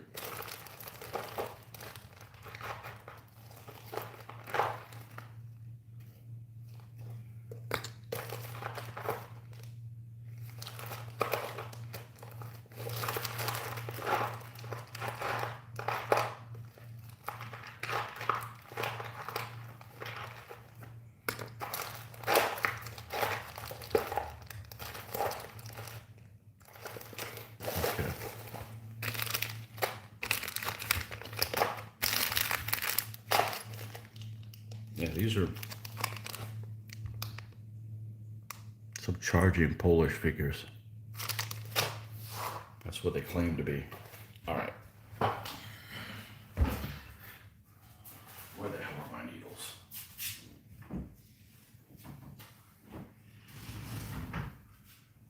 Let's see if they can be here.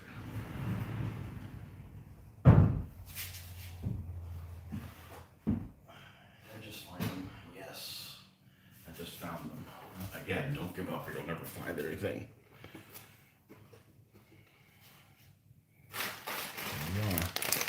A big grab bag of stuff.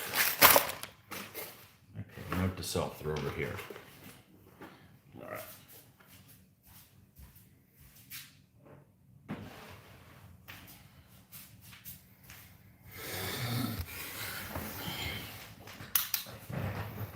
It's all good. I don't know if I'm going to do anything with these knights I just found. But I'm not going to do anything with them if I'd leave them in where they were. We don't need these files just yet, I don't think.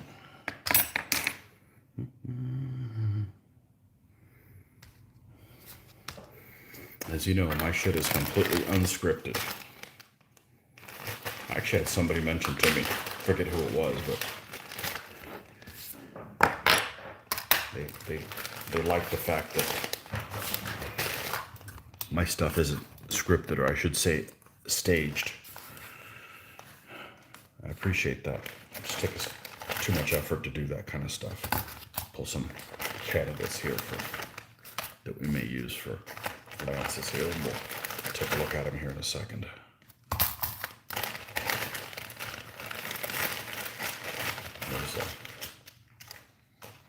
Went over to my brother's house about a week ago, and he was watching something I hadn't watched in a long time. And that was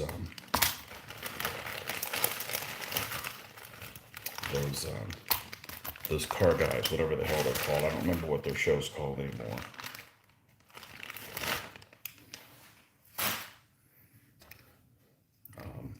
These are too big. You have their new show, or their newer show, called Grand Tour. We stopped watching it because it was starting to get a little too adolescent for some of the humor, and I didn't want we were watching it as a family, so it was a little too much for the daughter, who was probably like 13 at the time, but she's all right now. She can handle that stuff now. But their show is so damn scripted, you know, and that's the problem with these reality shows, is they pretend to be seeing what's going on, and everything is so thought out ahead of time and written to come out a certain way that just, I lost interest in it. I just don't I don't care for that. It's not my thing.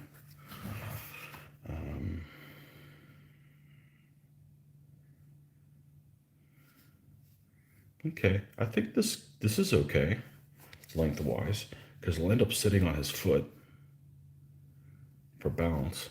No, it needs to be bigger than that. It needs to be bigger than that. What do I have that's bigger? Are these longer? They are, that helps. It's not huge. It's not huge difference, but let's see, what else do we have? What about these? Oh, it says what they are here on the bottom. Good, well, I don't have to keep a little paper thing.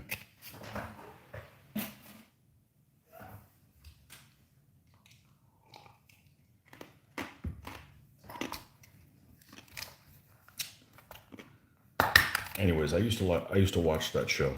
I used to like to watch that show. It's entertaining. I just don't like how scripted it is. There we go. That's a longer length. So.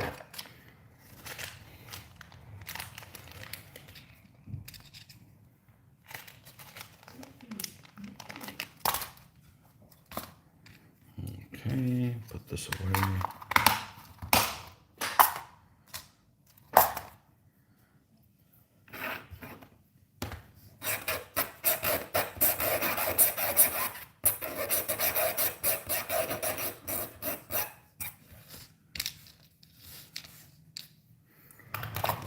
And we'll go ahead and put these things away. I can go back in that area where I don't reach them again.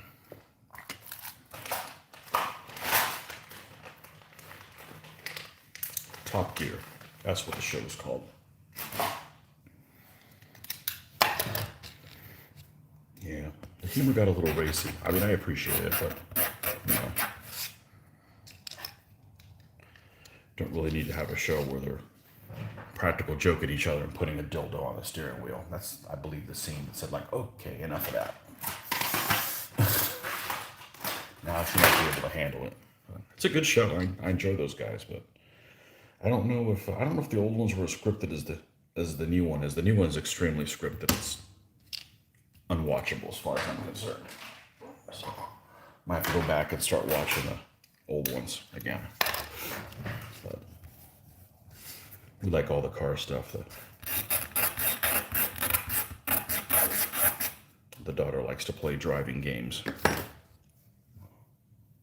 so can appreciate all that stuff. Yeah, that's about the right length.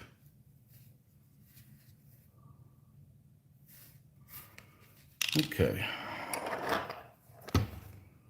let's see if we can do this. Let's see if we can do this. We just need a little notch. This might actually be overkill on that.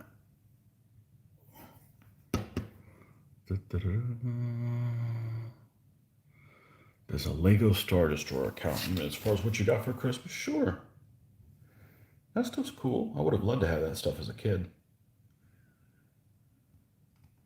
You know, it's funny. As a kid, you don't mind it, but as an adult, the fact that it's blocky and well, it still looks better than what's that game that the kids like to play? Minecraft. It still looks better than Minecraft, but I seem to focus on all the little bricks, the two little ends of the bricks when I look at it now as an adult. But yeah, I had Legos as a kid. Good stuff. But I didn't have any of the special pieces. I mean, we had to do stuff like I'd make like battleships and stuff like that. We didn't have very many special pieces, so but I wasn't one of those where you'd have different colors. Like you gotta have a limit of colors. So, even then, I was anal retentive as a kid.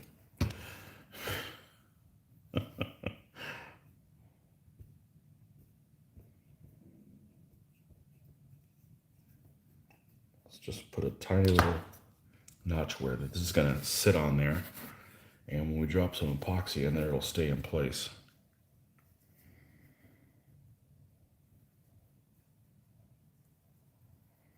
Yeah, there you go. No, we're not gonna do that until we pick a horse for him. Now let's see if this is an appropriate horse for him.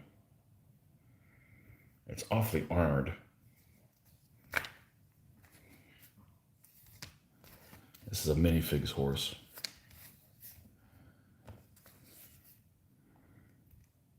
It's gonna look better on him than this guy. Let's clean this up and see what we got.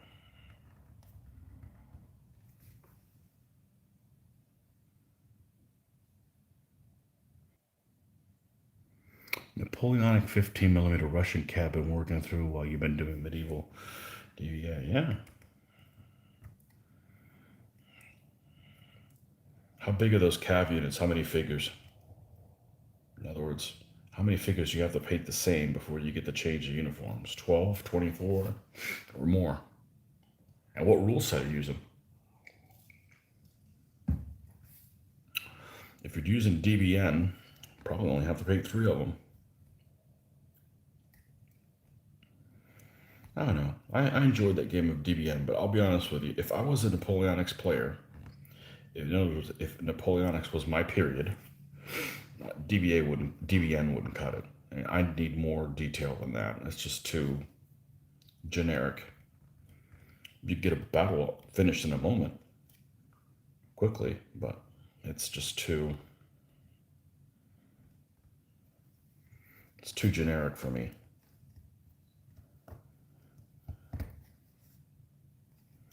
So if you're a diehard Napoleonics guy, I don't think DBN would scratch the itch.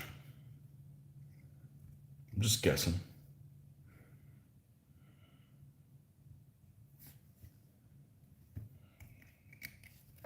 All right, now, where's the big ass file? Here it is. This is an old minifix casting, which actually looks pretty good.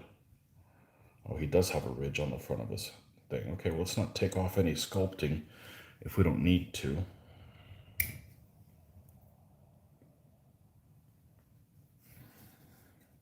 Don't need to take any of that sculpting down.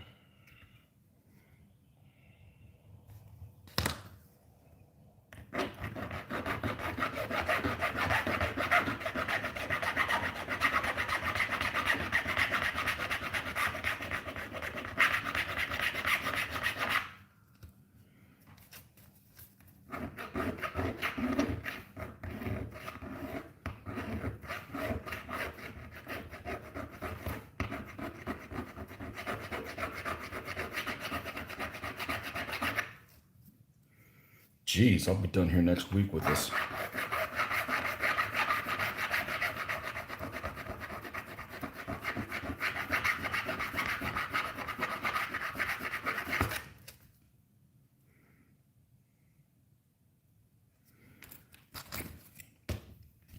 Really should have bought a set of little files. Oh well.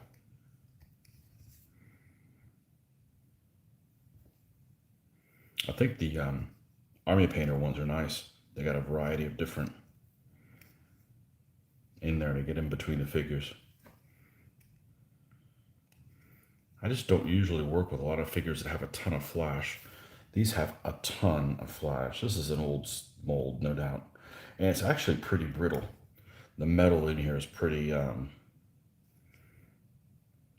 hard, doesn't flex. What's that mean? It's got more tin in it? Something like that.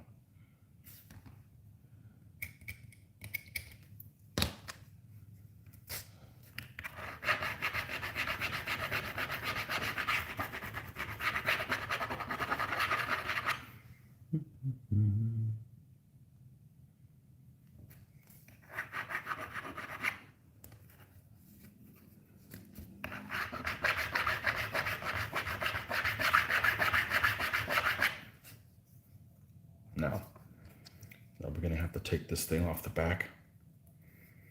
Yeah, we're going to have to take some of it off. Right. Where is my crappy clippers?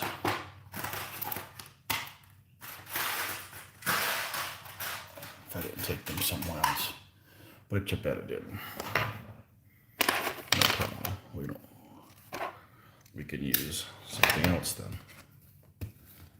Let's reduce this just a little bit. Probably work better, honestly. See how that's working. When you go even lower, all right.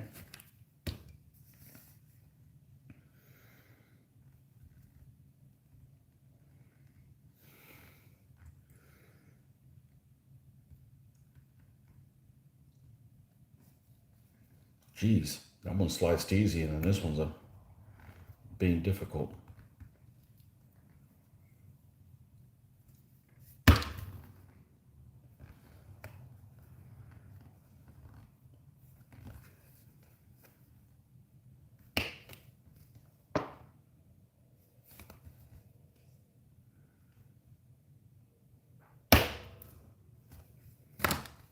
Okay. Yeah, I think I need to take the whole thing off for him to fit on there.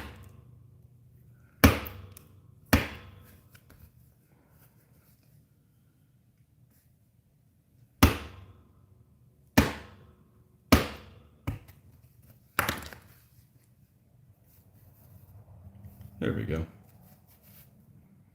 Okay, so this guy's going to sit on this horse next to him.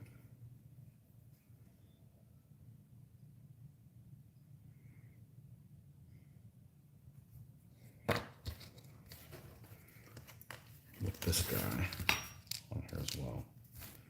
Let's do something before we get carried away. Let's clear this off.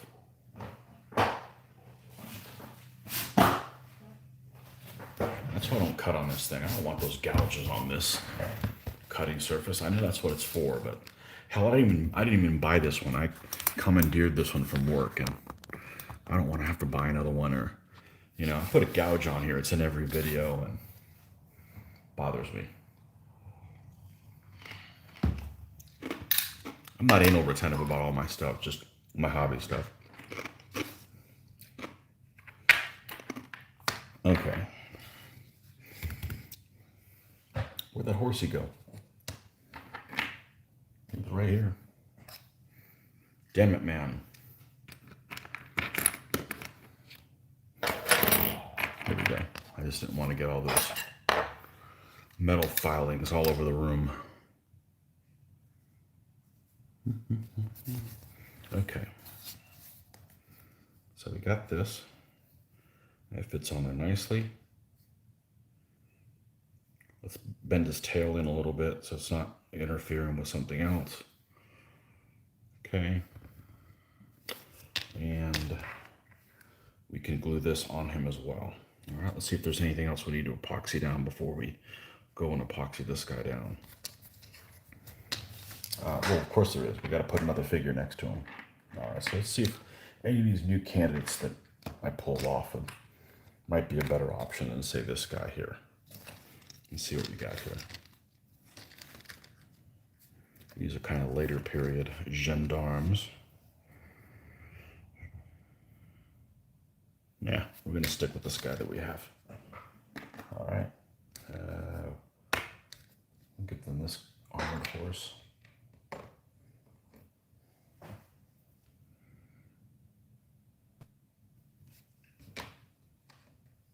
Okay.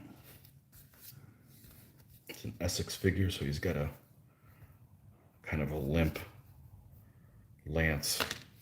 These things bend so easy.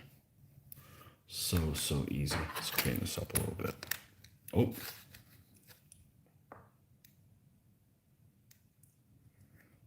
I don't want to replace them because it'll end up getting replaced with a lance that's not tapered at all.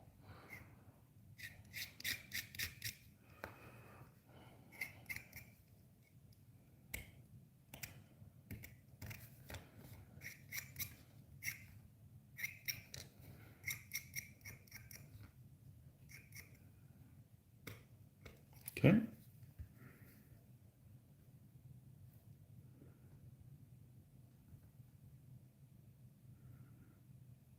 Now, before I commit to that, let me check these guys that we moved off to the side. Okay, they have the same feather off to one side of the helmet. Cool. All right, that works. That works. So let's clean this up a little bit here.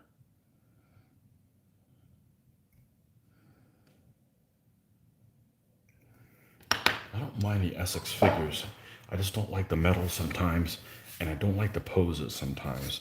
Like this guy's got the lance a little bit too far away from his body, as far as I'm concerned. Let's see if we bend this a little bit. That's a little better. That's a little better. I like that better. Okay. A little bit of flash here.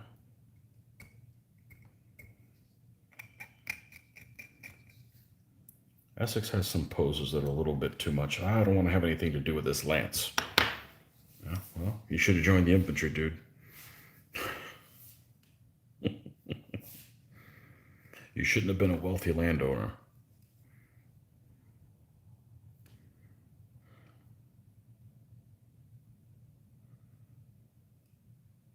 All right.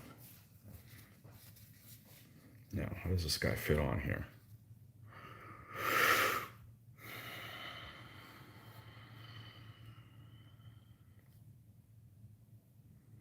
Okay, he's catching on something, and I don't really see what the hell it is.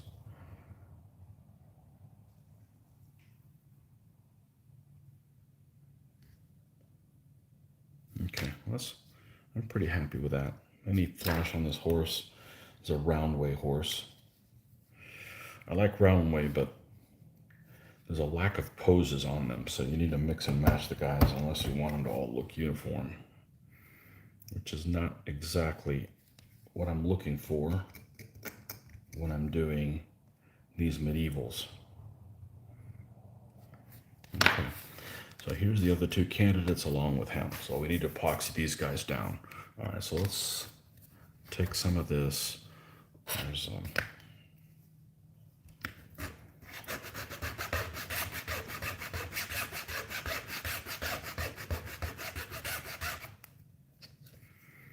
make this a little bit flush.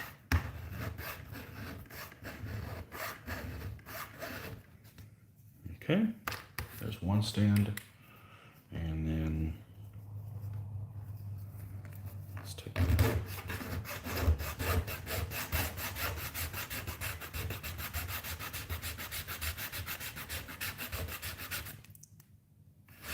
I took that right off. Excellent.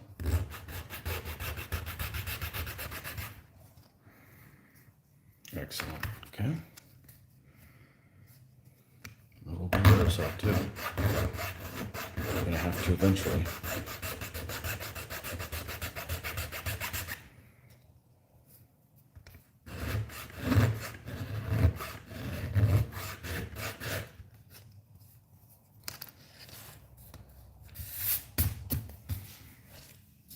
Okay.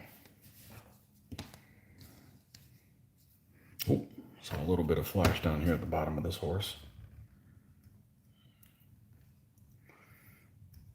Man, the metal on this is hard.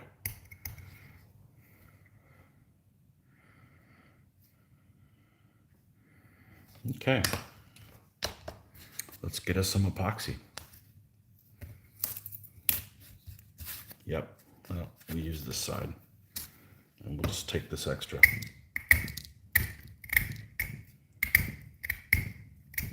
Stuff off.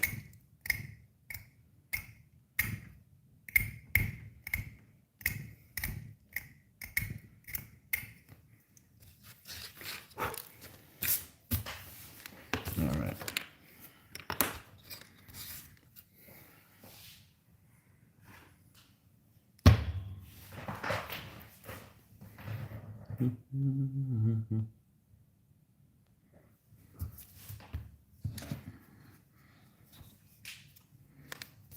Yeah, so somebody was telling me, to get back to what I was saying earlier, somebody was saying that they liked my channel because it was unscripted. I mentioned that I liked this other channel. I'm not going to mention who they are, but they have, I think, a very professional war games channel. But they didn't. This person said they did not like their channel because it was too scripted. And I never thought about it, and I guess it is kind of scripted. But they do great videos. They do a lot better videos than I do. But they focus on every single period too. I don't want to do miniature gaming in all periods and all scales. It's too much for me. I'd rather do a lot on one thing than jump all over the place. So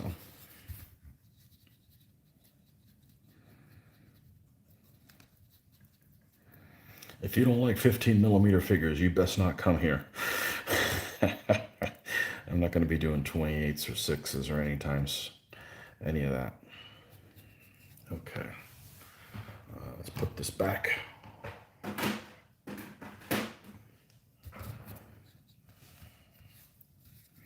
All right. First things first. Let's glue these guys on. Super glue should be able to do the trick. This is just Loctite super glue, gel style. We're just going to temporarily mount that on there like this.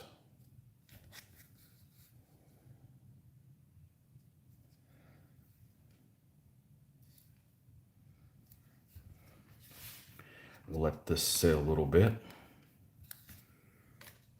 Now, I don't use super glue for this type of stuff. I use epoxy. And the reason I use epoxy is somewhat flexible. Super glue just seems like it just doesn't give at all. So, let's let this set a little bit, but we're going to put some here at the top.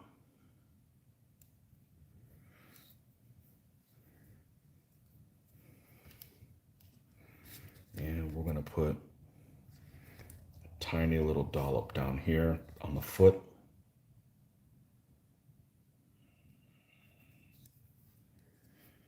And then we're going to push this through.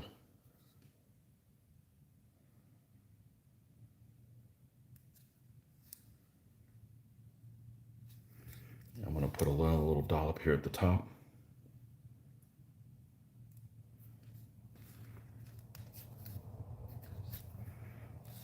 And we're going to push this through. So now we've got some epoxy inside his hand. Okay, and then we're going to go all the way to the foot and let that set there. And then we're going to take another little dollop and go around his hand here.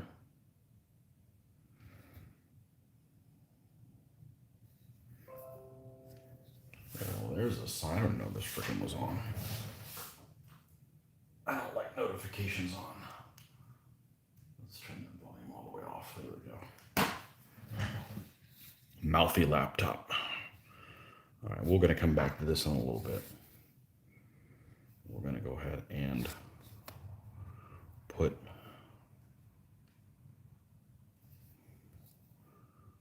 Some epoxy for this guy to sit on. Now, let's take a shit brush, or maybe even the end of this. Should work fine.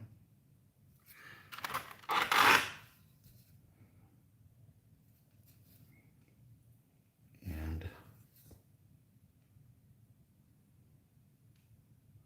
just make sure there's not any excess on there that we don't want.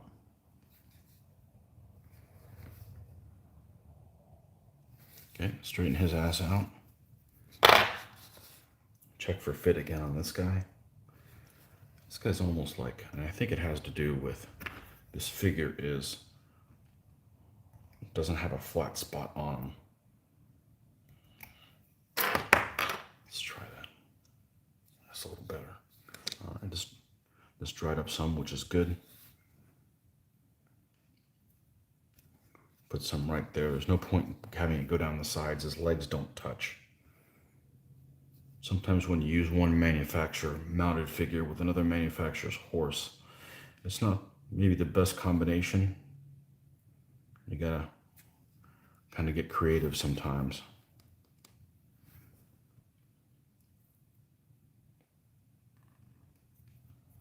Okay.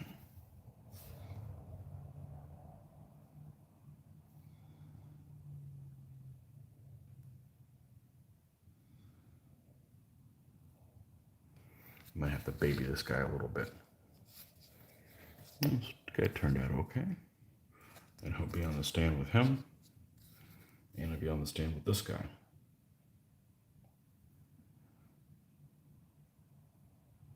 Now I'm probably going to do something a little different on this stand. Generally, I have each command stand that has like 3 figures. I'll have a banner bearer, and I'll have a commander figure, and then some other sidekick. This guy being the sidekick. Generally, the banner bearer will have the flag off to one side, and I'll put the flag towards the inside of the stand. So usually the commander's in the center. You have a sidekick on one stand. The banner bearer is on this side with the flag towards the inside. So it's closer to the commander and so forth. I think with this lance being limp as it is, I'm going to move this to being in this position. I'm going to put the banner bearer there. Just so less chance this was going to get bent up when you pick it up. Okay. Okay, we good there? No. All right, well, we're going to have to tinker with this guy for a little bit. But I think that's what we're going to do on these figures.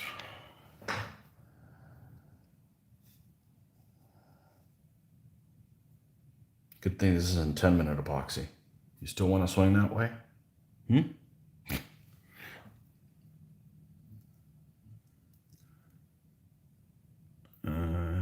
Anything new? Anything new? Oh, here we go.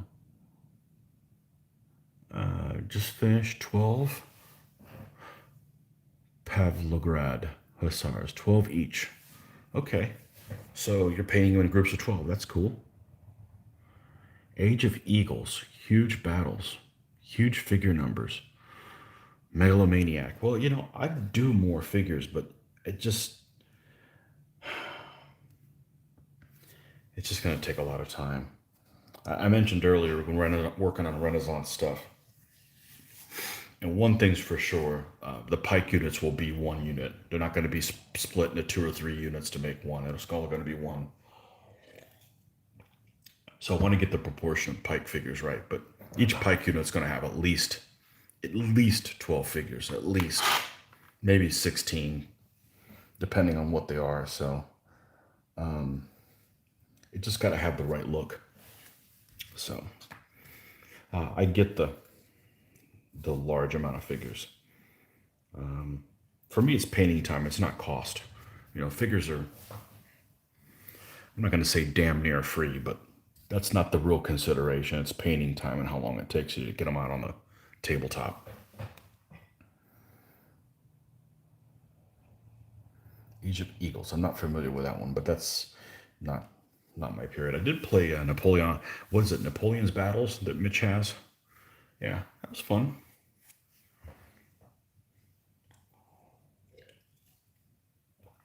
That was fun.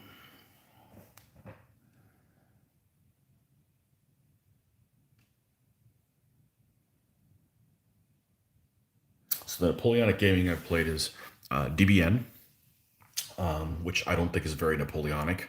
Like I said, if you're really into Napoleonics, DBN doesn't scratch your itch. I can totally see that. I've played Napoleon's Battles a few times. I have played this big board game called Napoleon in Europe. I like that game, especially when kicked ass in that game. It's an Axis and Allies type of game-ish, except there's like a little battle. There's a battle board. There's when you go into combat, you go on the special battle board and move things around on that instead of just rolling dice without any point in it. And one of my favorite games, if you guys haven't played this game, I highly recommend it. Let me go grab it, because I know exactly where it is. This is the hardest game to spell, period. There's no game that is harder to spell than this game. I struggle with it all the time. It is a board game called Maneuver by GMT, and it's hard to spell because I believe this is the French spelling. So it's probably easy to spell in France. So this is an excellent game. It's DBA-ish in a way, in that the battlefields are very simplistic, but it is a good-looking game. And while we're waiting for these guys to dry, you thought I was giving up on you, you little bastard. Don't slide on me. So, the units, well, you're doing Russians, so let's talk about Russians. Let's get some Russians out here. This is a beautiful game. Beautiful, beautiful game. I don't mind playing board games, but they better look nice. I'm not going to play Catan or ugly looking board games. Whoop. Well, that's how you lose a piece. So each unit has a counter, plus you have a deck of cards, and the deck of cards are what allow you to do stuff. So you've got, and I'm not sure what these represent. Well, I guess they represent regiments. You've got Russian Guard, Kexholm Regiment, the Lieb Grenadiers, Black Sea Cossacks. And it's just really nice looking pieces. And you've got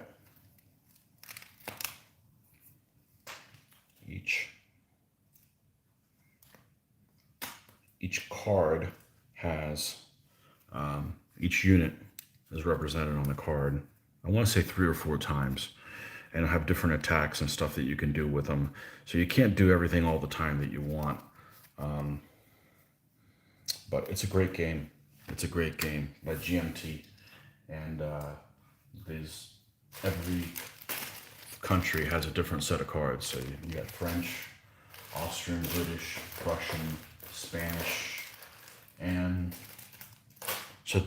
so that the morons we have here on this side of the pond can be interested. We have Americans too.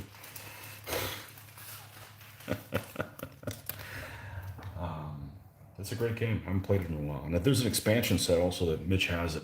We played it at a convention. Actually, that's not true. I had another wargaming guy that we know brought this at a game night one time, and I absolutely loved it and couldn't wait to get my hands on it. I haven't played it in a while. I haven't played it in probably 5 years maybe. So, but it's a beautiful game. So, highly recommend it. Board games are a lot more expensive than they used to be. Now it seems like every board game is almost like $70, but it's a beautiful game. Rules are very well written, unlike DBA. So, cool game. They have an expansion set that has Indians, Chinese, Persians, and I want to say there's one more. But yeah, cool game. And Turks, yes, they have Turks as well. You've played it surprisingly long games from such few units. Was going to get the fantasy version, but didn't make the cut. Oh, they never made it? It's a beautiful game. I highly recommend it. It's DBA-ish, and then you don't have to worry about a lot of units. But I can't say that I'm really good at it, and the reason why is I'm not really a planner. So, I don't look at my units and realize, okay, I've got these cards. Let me hold on to them so that I can move. I just kind of go with the flow, and you know, I'm better at that. There are two rules called Age of Eagles. I'm talking Napoleonic Fire and Fury version. Oh, it's a Napoleonic Fire and Fury. Okay. I would play that before I'd play American Civil War. I don't like American Civil War. I don't like the theme of American Civil War. I'm already American. Why do I want to play Americans? You know, that's my historical role play part of me. Okay. Well, while we're waiting for these, see, look at the colors changing on these. It's getting a little bit more transparent on there. So while we're doing that, we're going to go ahead and base these guys in black. And of course, we're going to use our trusty friend, Vallejo Surface Primer, because this stuff is really easy to use and really goes a long way. So, as I've been warned, make sure you mix this thing very well. This stuff is very wet. You don't have to thin this or anything.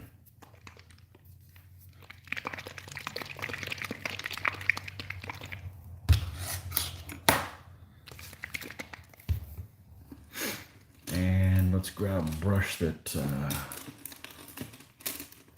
we don't have a huge love for. We don't have to hate it, just not, that should work fine. Take my glasses off so I can see, as I like to say.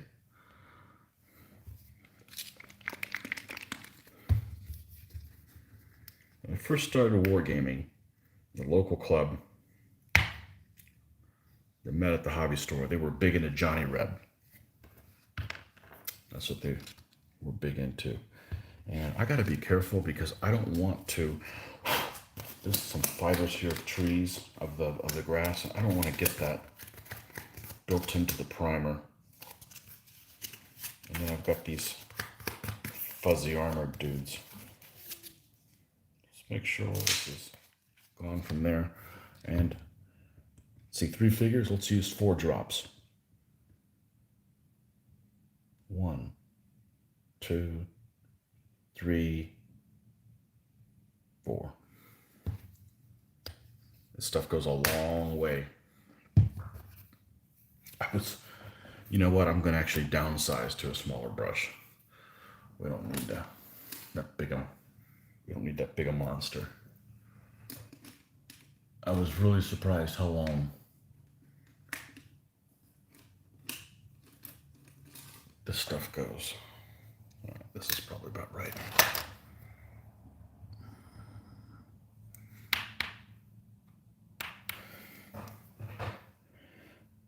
Hey James, how you doing? Hello from Texas. Did I always prime black? Yes. Yeah, I don't want to miss a spot. Let's do him last. So this is straight from the bottle. We're just going to come in here, and this stuff covers like enamel paint that's been thinned a little bit. It just really covers well. It's quite amazing. So I guess you got internet service to be able to connect. That's good. You were saying that you were in the part of Texas there that couldn't get much of a signal. Sounds like my home internet system, my Wi-Fi here, that's horrendous. Horrendously bad. Unlike my phone signal, which is horrendously good.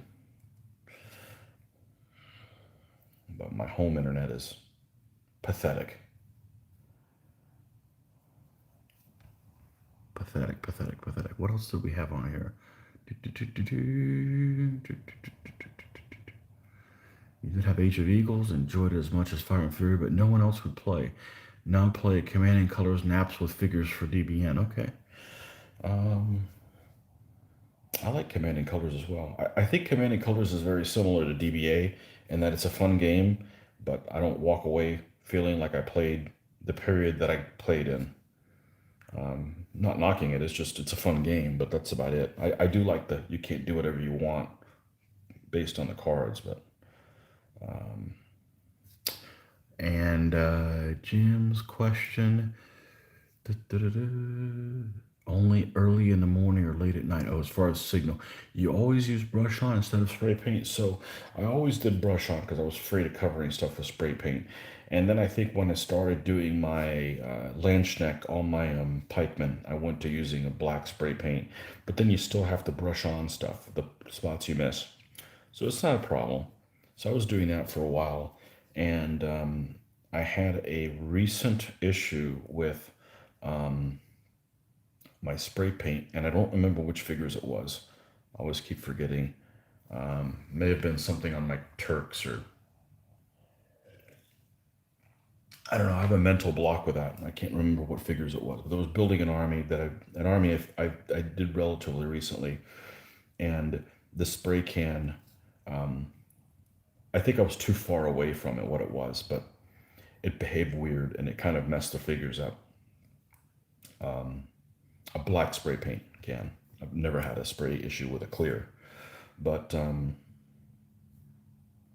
then I'm like, well, I'm just going to brush paint everything, and I'll go back to brush painting. And then I saw somebody that used this product, and the problem with brush painting is that the the two that I was using at the time were both Tester's products. One of them was Tester's Model Master Acryl Black Flat, and the only place in town that carried that was Hobby Lobby, and they discontinued. I guess Testors got bought out by Rust-Oleum, and they cut down on a lot of their a lot of their colors. They cut them down to smaller amounts, discontinued them, or at least on that rack. So I had no way of getting that again. I'm not going to mail order it because it's very expensive. And I didn't love it that much. It was one of those that you used it a couple times and the bottle would gum up. It would get very elastic and taffy-like after only using it a couple times. So I ended up switching to the enamel brush-on Model Master. But then it would also dry really quick. Their paint bottle designs are really poor for Testors.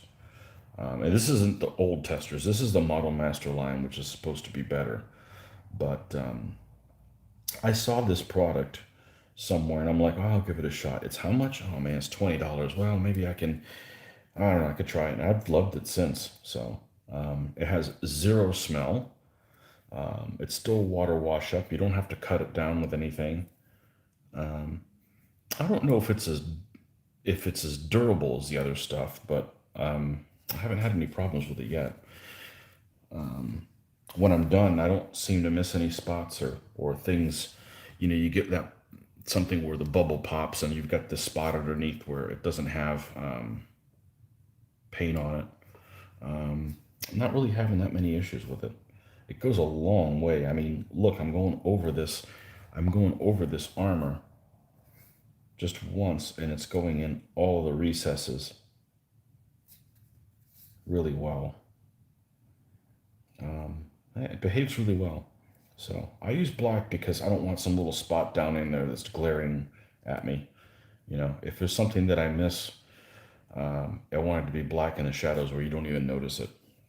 I've been doing it for a while, probably since the early 90s, priming in black. So actually, let me take that back. Ever since I did figures, which was the early 90s, I've always primed in black. When we did ships, I didn't prime at all. I just painted right on them. And we didn't even seal them either. Boy, those were the days. But yeah, figures I've always primed black for that reason. So I would definitely not be a person who would prime in white. That would have the opposite effect, you know, that I would want. If you're happy with priming in white, though, then go right ahead, but not my thing.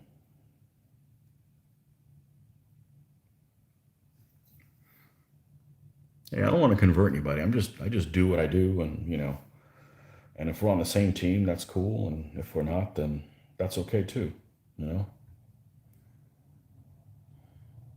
I'm a big fan of not telling people what to do, and that's exactly what I want in return. To mind your, as the Frenchman says on the top of the castle, mind your own business.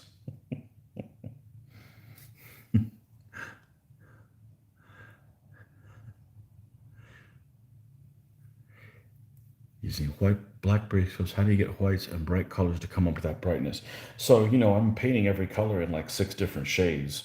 So they come up to brightness, no problem. Because I'm end up painting over it that many times anyways. That's just my painting style. If I was painting in a different color, I'd be doing the same thing. So it's not really an issue.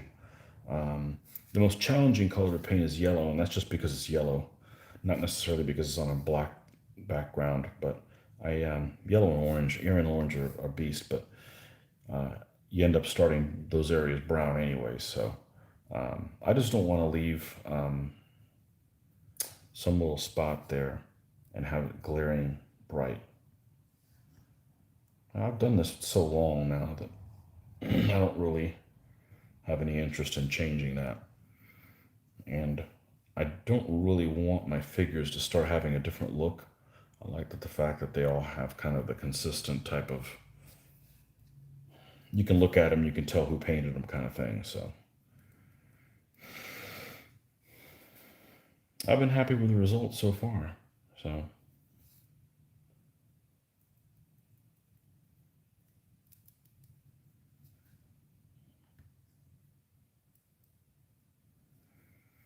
yeah, I don't think you'll be traveling to one of our conventions in 2021, Jim. We already had the recon one in April canceled. So I don't think that, I think 2021 is going to be a rehash of 2020, unfortunately. So, but I'll make sure to let you know whenever it is that we have another one. So you can travel across the country to be with us. That was pretty cool. And the fact that you're considering doing it again means you must have had a good time. We enjoyed having you. So I don't think there's going to be any conventions in the U.S. In 2021, unfortunately. So, okay, unless something dramatically different happens with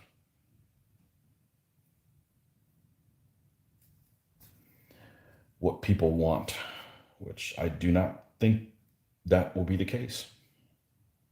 So, hopefully, I'm surprised. Okay, and on to the last guy. The chainmail all over the horse.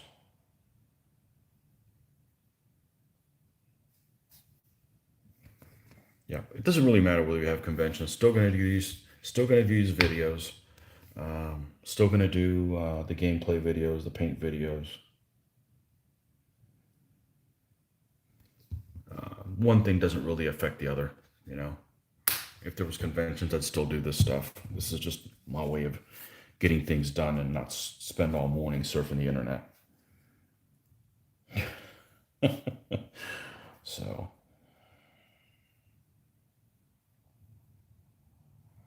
the big catalyst was get the 1,000 subscribers, because with the 1,000 subscribers I can stream live. Otherwise I wouldn't be able to. And streaming live has allowed me to paint more and stay on task. So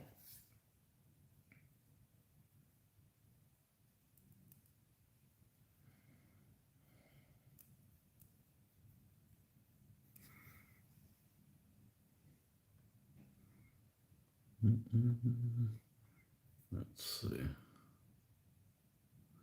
The painting techniques and priming are tied very closely. My technique doesn't work well with black priming. Oh, there you go. Rats, I was really hoping to get down there again. I had a great time. As long as I'm healthy enough to drive, I'll be there again. Yeah. Well, I can't tell you when that's going to be. There's a lot of factors at play. The way the convention works, the way their conventions work here in Florida, um, we have a guaranteed number of, we have to guarantee a certain number of visitors.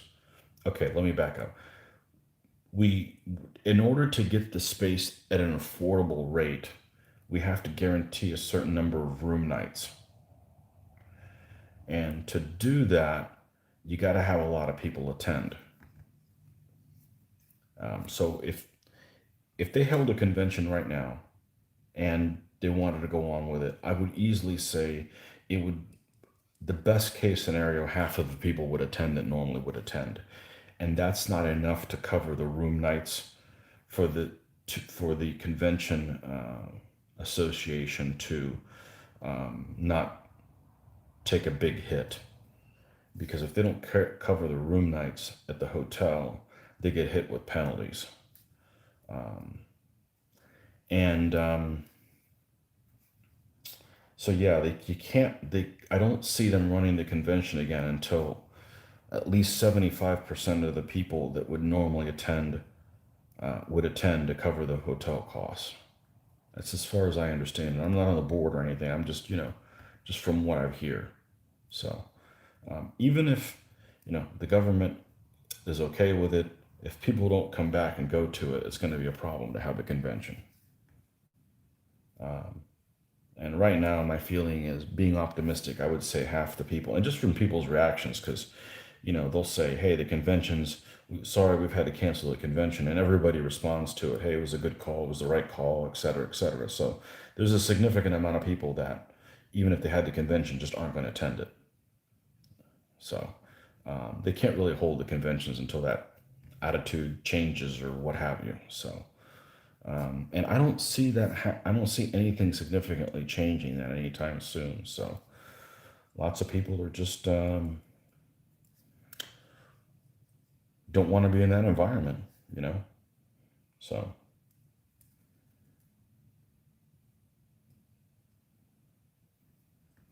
but that's all right. I'm not too terribly worried because I called it. I knew it was gonna, about June of last year. I figured it was gonna happen the rest of the year. So I don't see anything changing in game conventions. Probably in 5 years, to be honest with you. Maybe even longer, maybe even ever. I don't know. I don't want to be negative about it, but I also don't want to be surprised. So I kind of know what to expect in 2021 with what's happened in 2020. So, you know,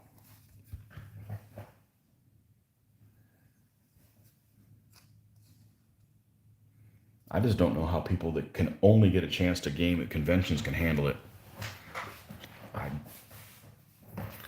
you know, because we're still playing every week, so it doesn't really affect us as much as it does other people.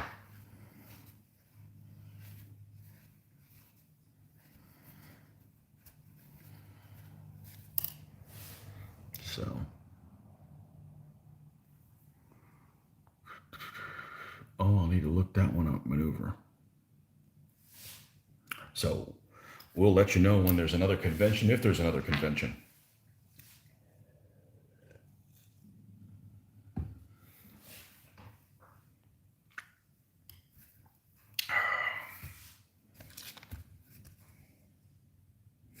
Okay. So all these are drying. Let's take a look at these other things here.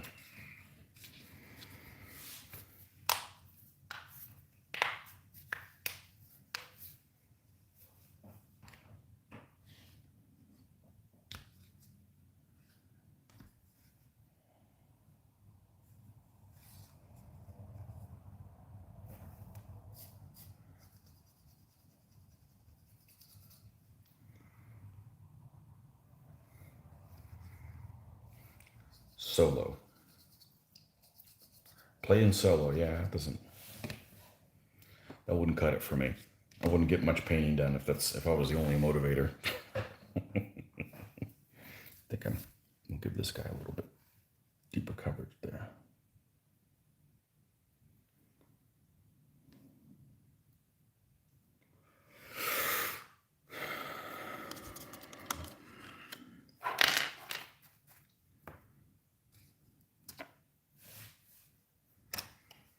Just be glad we're not in Europe. Those people are shut down tight. So.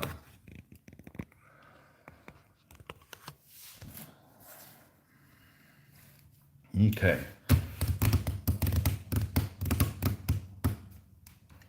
What else we got? We got these guys that we got to do. This stuff is still, let's do a check and see how soft this is. It's still too soft because we have to paint this. And then after we paint it, then we can go and do the front figures.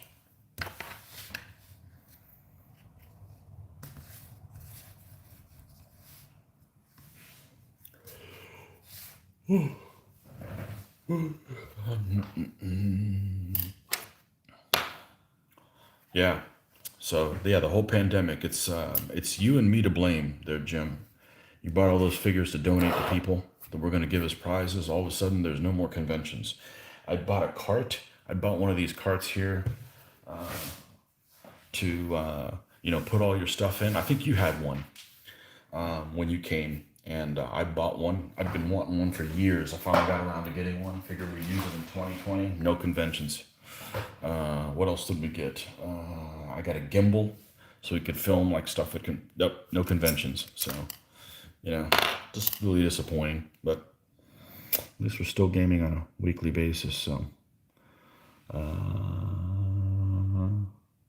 no, it's not nearly as fun as a live person sitting across the table. Better than nothing. Shut down for 3 weeks here. New strain of the virus running wild. Lots of painting and solo gaming to be done. Yeah. I don't think it's going to end anytime soon, so. Unfortunately. I think there's some people just going to be scarred. They're just going to be, this is going to be their new normal. They're going to be just stuck at home, whether it's mandated or not. I'm not worried about being in huge crowded settings, but I don't really want to be in those settings to begin with. It's not like, I miss going to concerts or nothing. I don't want people all up in my business anyway, so it's not really that big a deal for me. But you're going to have a whole generation of people that just are going to be just locked at home. I don't know. Wish I could do my job from home. That'd be cool. But that ain't happening.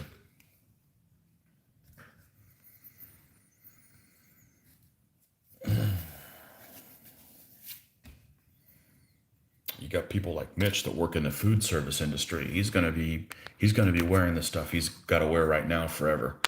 They could solve freaking cancer, and he's still gonna have to wear that stuff forever. So,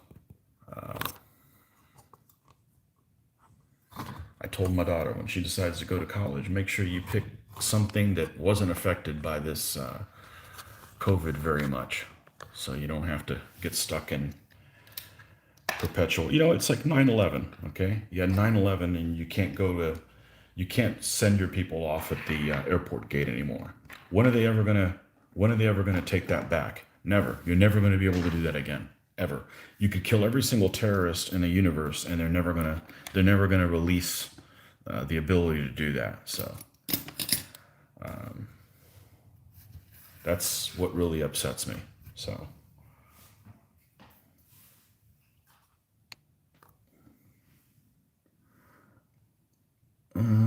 Let's see. Indeed, your videos are what's really gonna make scratch that gaming itch. Again, thanks for that, Mitch too, plus all the others. Yeah, it's not gonna stop anytime soon. You know what'll stop the videos? YouTube charges me to make them, or they shut me down because I'm not being PC. Sorry, I'm gonna be myself. I'm not a millennial, so I'm from the 1980s. They're not going to be any more controversial, but you guys know what to expect. So we're going to be who we are. We're unscripted and uncompromising. Too difficult to pretend to be somebody you're not. Just be yourself.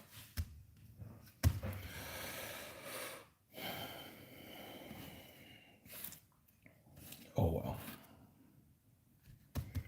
On a different note, my in the last 6 months, I showed my daughter some videos of Don Rickles, stuff that we grew up with, you know, that people wouldn't be able to handle now. Their heads would explode, and she loved it. So, gotta keep that dream alive of, you know, getting some thicker skin. Oh, snap. All these damn Chinese things spilled. Well, time to put them all together. And like I said, I don't care that they don't have the right nomenclature on them. We're just going to throw them in here and move on. Pretty much ready for be dry brushing these guys here shortly, so that'll be the next stage we do.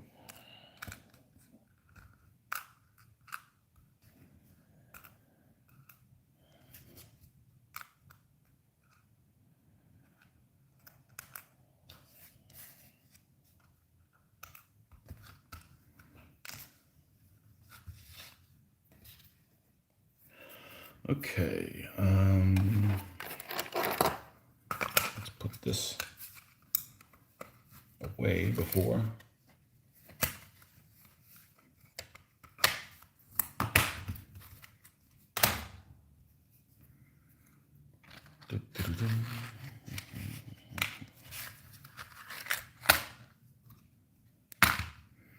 All right, let's get some metallics out here.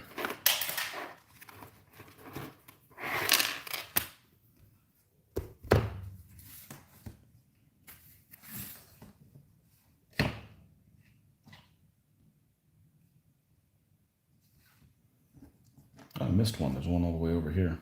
Oh. He's going to go in the other one. I'm taking that thing apart. Like I said, if I wouldn't have ordered these through Amazon, I might have picked something else up. But there's no local options. It's not like you can just go to a store and pick up some of this stuff. It's just not available. I didn't need anything really fancy. I just don't have very many choices, you know. So I'm all for buying them in person, but. You know, I went to the local, I don't want to call it the hobby store. I'm going to call it the Games Workshop store, because that's kind of what they are. Games Workshop / Magic Card store. And they've got some Games Workshop paints. And I like the Games Workshop metallics. I was looking for some other colors or whatever. Maybe try out the contrast paints. Although I don't really think that they're suited for me or my painting style. But I'm going to give them a whirl. And they didn't have anything in stock. So it's like they don't give me a choice other than mail order things. So I'd rather go to the store and buy them directly from them. But if it's not available, it's just not available. So.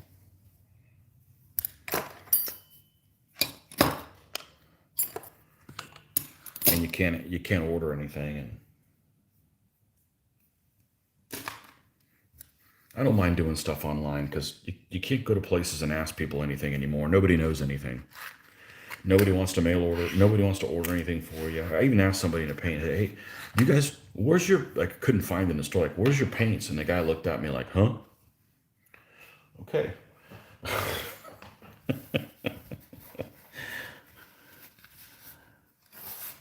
Yeah. Times have definitely changed. Times have definitely changed. I'm not that old.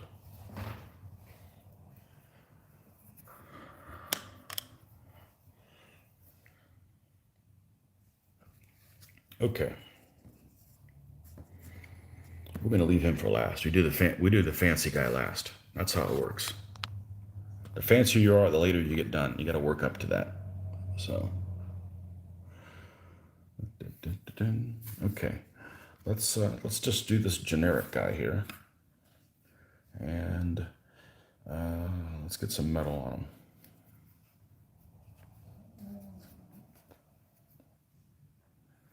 Let me check on one thing before I get started. I don't want to get in the middle of this and have to cut off. Just a second.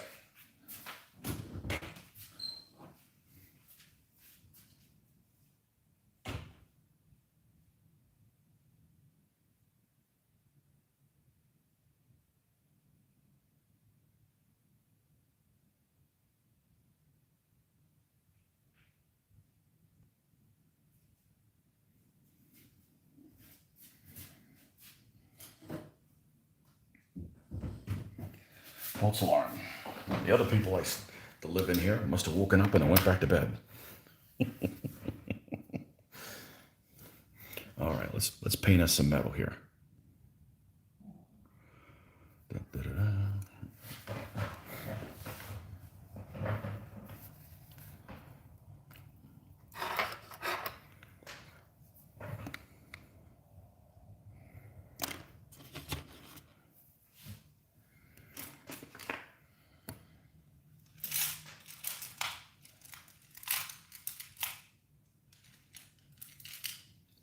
Let's get some paintbrushes here.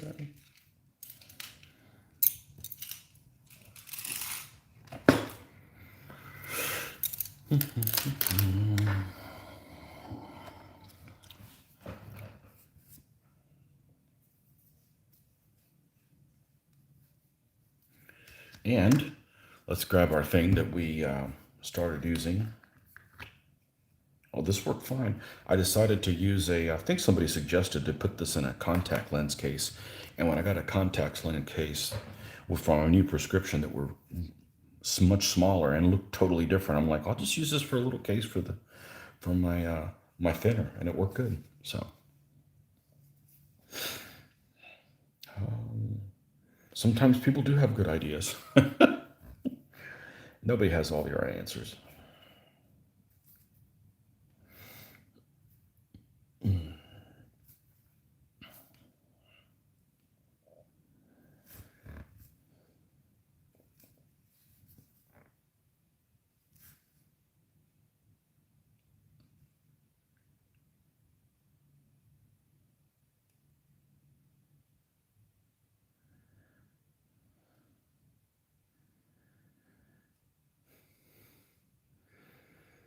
Well, at least in 2021, I kind of know what to expect.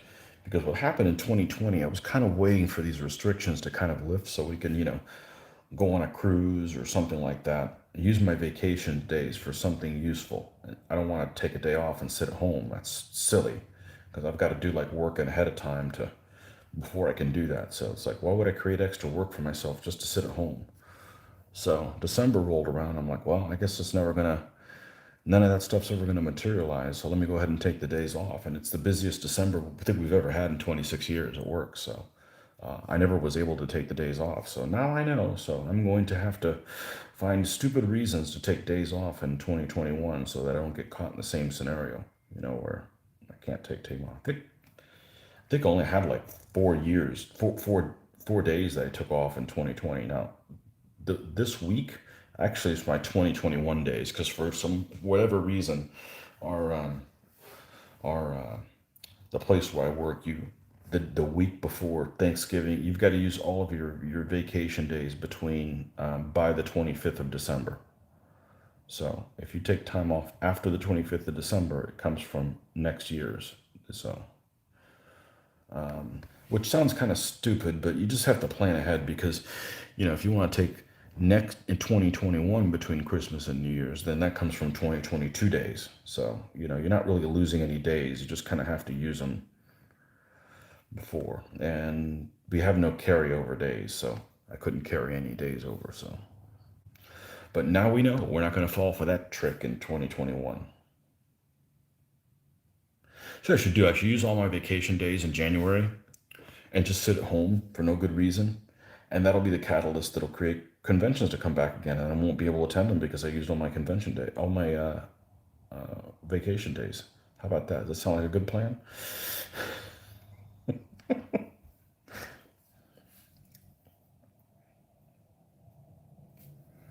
Yeah, I don't think we'll be doing that.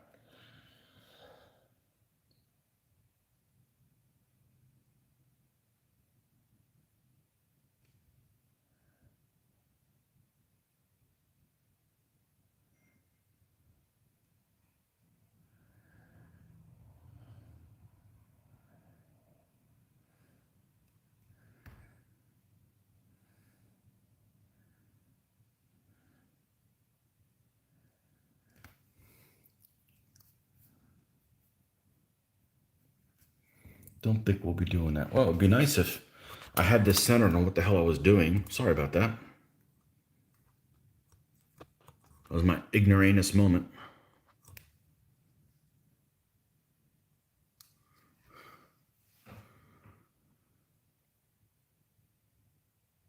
If you wanted to do the third dynasty of what figures would be good? Oh man, I'll have to look, Joe. I think it's a cool army, man. Well, I know why you want to do them, so we could say that more. That's fun. All kinds of people make. So you probably want to use figures that are Sumerians. Anybody who makes Sumerians. So Magister Militum make them. There's which used to be what did they used to be called before? I don't remember what they used to be called before. But Sumerian figures is what you're looking for. You're looking for guys that. Let's see. This is just right off the bat. What we look at. Let's see what we got. Armies of the ancient Near East. All right. This book here. Oh hell, Joe! I didn't want to paint anyways. I'm serious. I'll take a break from painting. Let's look into it. Typical unscripted fashion. I would just kill time doing this stuff until the deep nights, the basing's done. Drying some. Only thing is I can't hold the book upside down. So I can't read upside down. So you have to turn your phone upside down. I don't know if that works that way, but give it a shot. So let's do a couple things. Let's get our DVD book out, which is right here. All right. That was what book? What? 111? 111B, I think. Okay, so they're under Akkadian. This list represents the armies of the dynasty founded by Sargon of Akkad. Okay. The famed Shawrukin.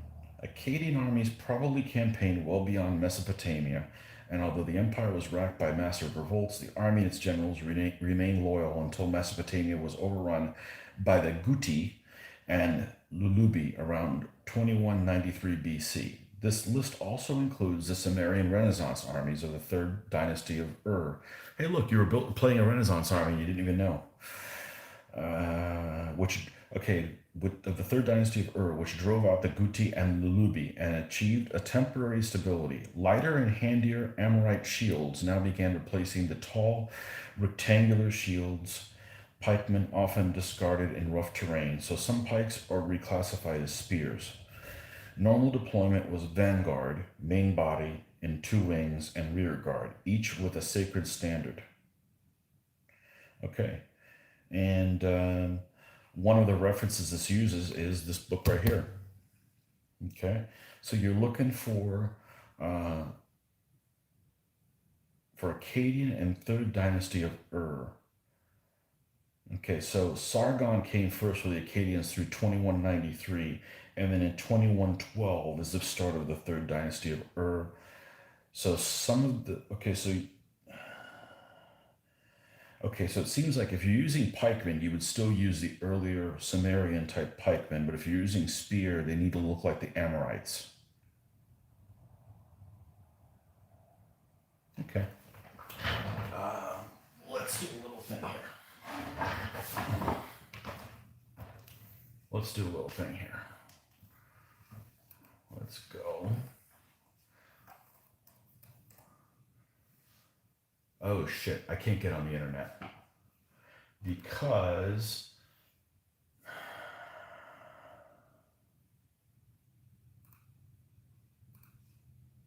let's see.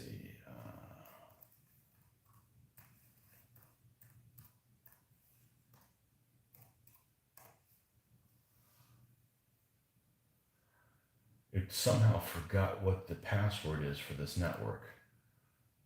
So I can't, and I would have to use mobile hotspot, and I bet I can't do that on here. So without going on the internet, I think Old Glory makes these guys, but let's take a look in this book and see what we got on here. So let's go right to this section on, where's the index here?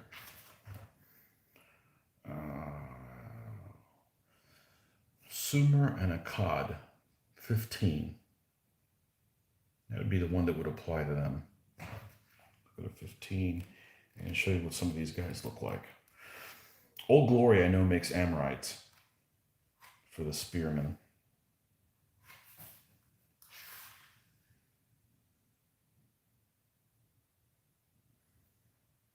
Let's see. Let me just scroll. Let me just look through here and see if there's anything. Oh, Third Dynasty of Ur. There's a whole category. There's a whole reference on it. Let's see what we got here.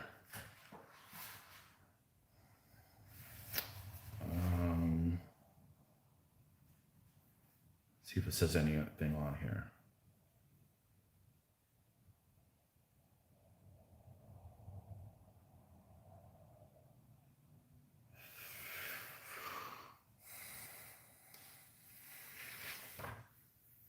Boy, there's a lot.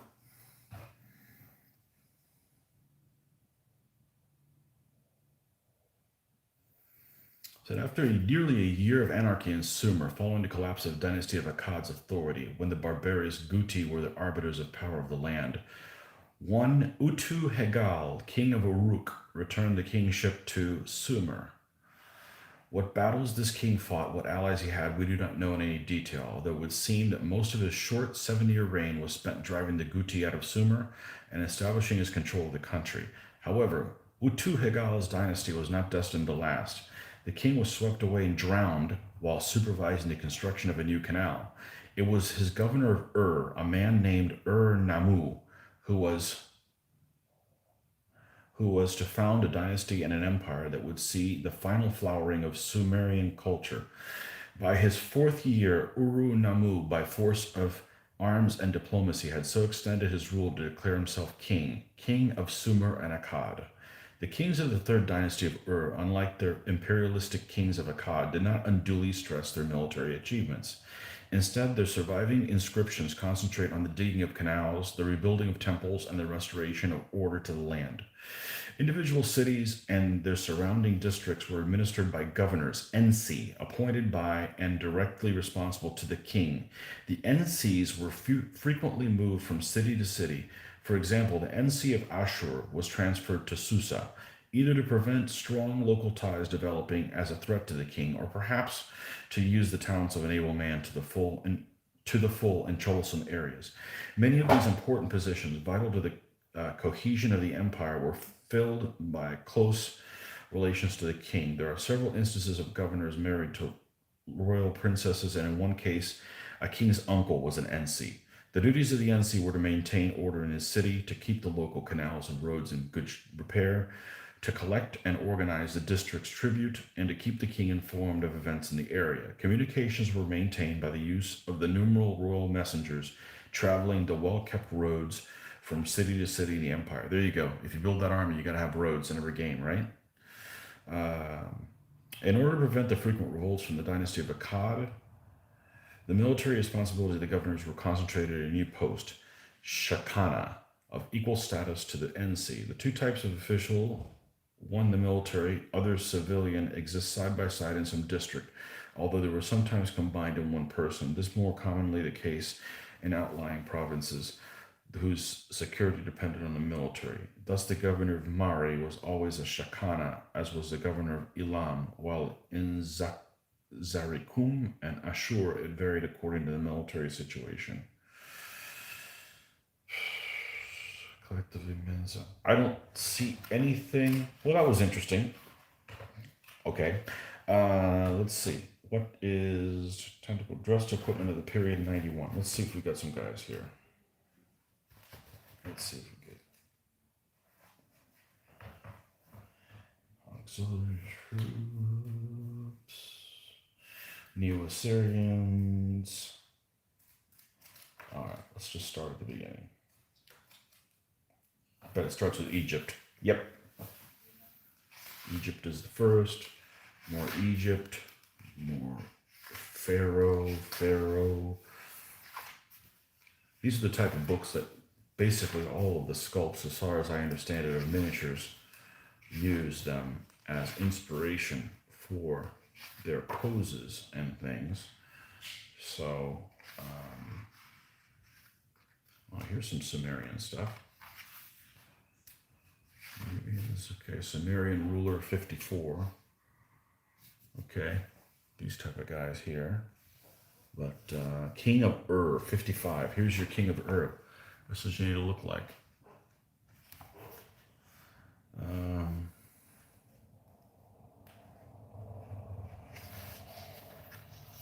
Here's some chariots type stuff. So they have these typical, almost like these leather type helmets. I'm not sure if they're made of leather, what have you, but that's, here's your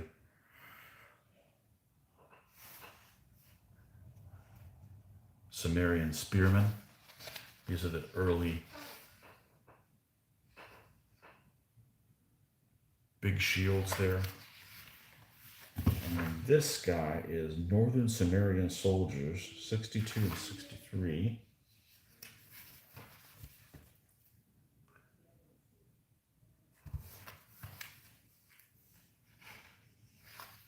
Here's Akkadian stuff. Look at all these Akkadian guys.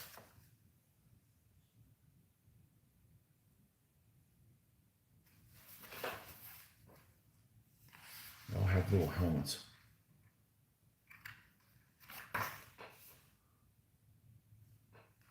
Here's the Lulubi. They fought. These guys right here.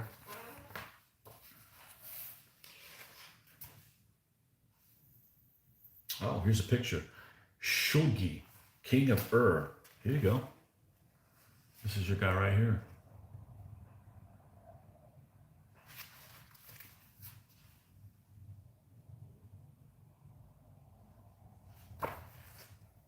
With 76.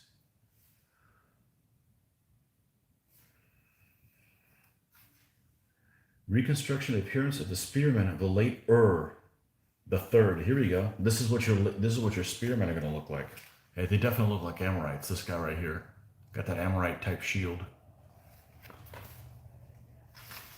Old Glory makes Amorites. They actually might make Sumerians also.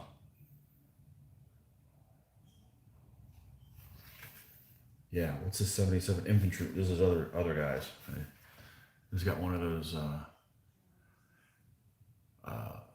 sickle swords as well. Yeah, I don't think I can get away with doing this. Let me give it a shot. Let me give this a shot. Let's see if I can do this.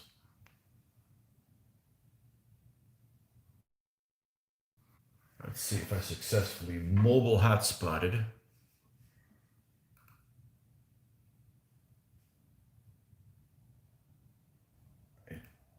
It came up. Let's see if it doesn't freak this thing out. I certainly have enough bandwidth to handle. Okay, I think we're in business. All right, Joe, I don't know if you're still watching, but if not, we'll you can watch this later. Let's get this a little bit closer, and let's go to Old Glory 15 millimeter.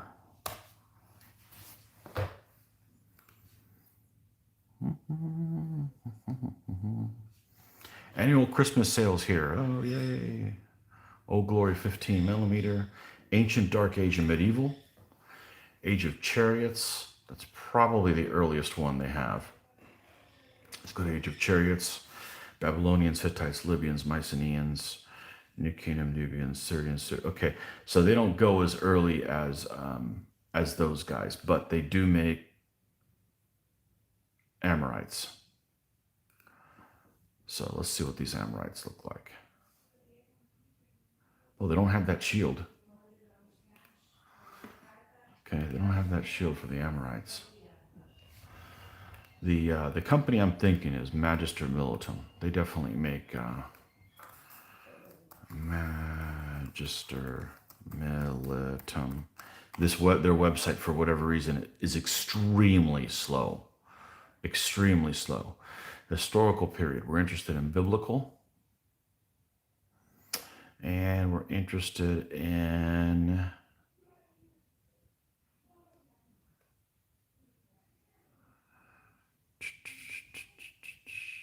where can I find them? Why can't I find them? Maybe they don't make them. Oh, here it is. Sumerian and Akkadian. Where'd it go? Here it is. Sumerian and Akkadian.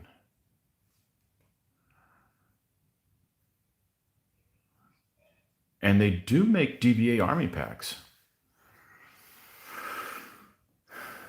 But I don't know what if they are for DBA 3.0. And here tells you the codes that they have, what it includes, how many figures of each, and what figures they recommend. Click to view full scale pictures. So for their spearmen, they're using SUA 12, which are these guys. See, they got a little helmet. You guys, they're almost carrying like these doors that have these big rivets on them.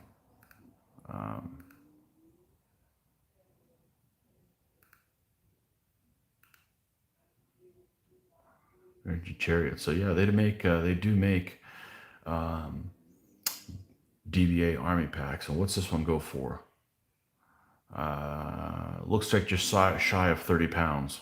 So yeah, you'll have to look through here and see what this is. Magister Militum, and it used to be called. Is it Chariot? I want to say they were Chariot miniatures for many years, and so they make them, and I'm not sure who else must make them, but that's the. I was thinking Old Glory made them, but they don't. So anyhow, so check that out if that's going to be your cup of tea. I think they're a good army. I just think that you rolled like crap. Actually, if I remember correctly, you didn't roll that bad. It was just that your opponents rolled like they were on something. Let's put it that way. So, need to sign off. Okay, Ian. You think they're still for DBA 2.2? They could be. But anyways, I'll tell you what the packs are there. But yeah. That's a cool army. Anyways, I'm going to have to sign off too. I see the whole world is awake on the other side of this wall, so we'll go pay them some attention. But yeah, check that out. And anyhow, we'll catch you guys next time, and we'll be the basing on the knights will be dry by then for sure, and we'll be able to get to that. Okay, folks. Happy painting, and catch you guys next time.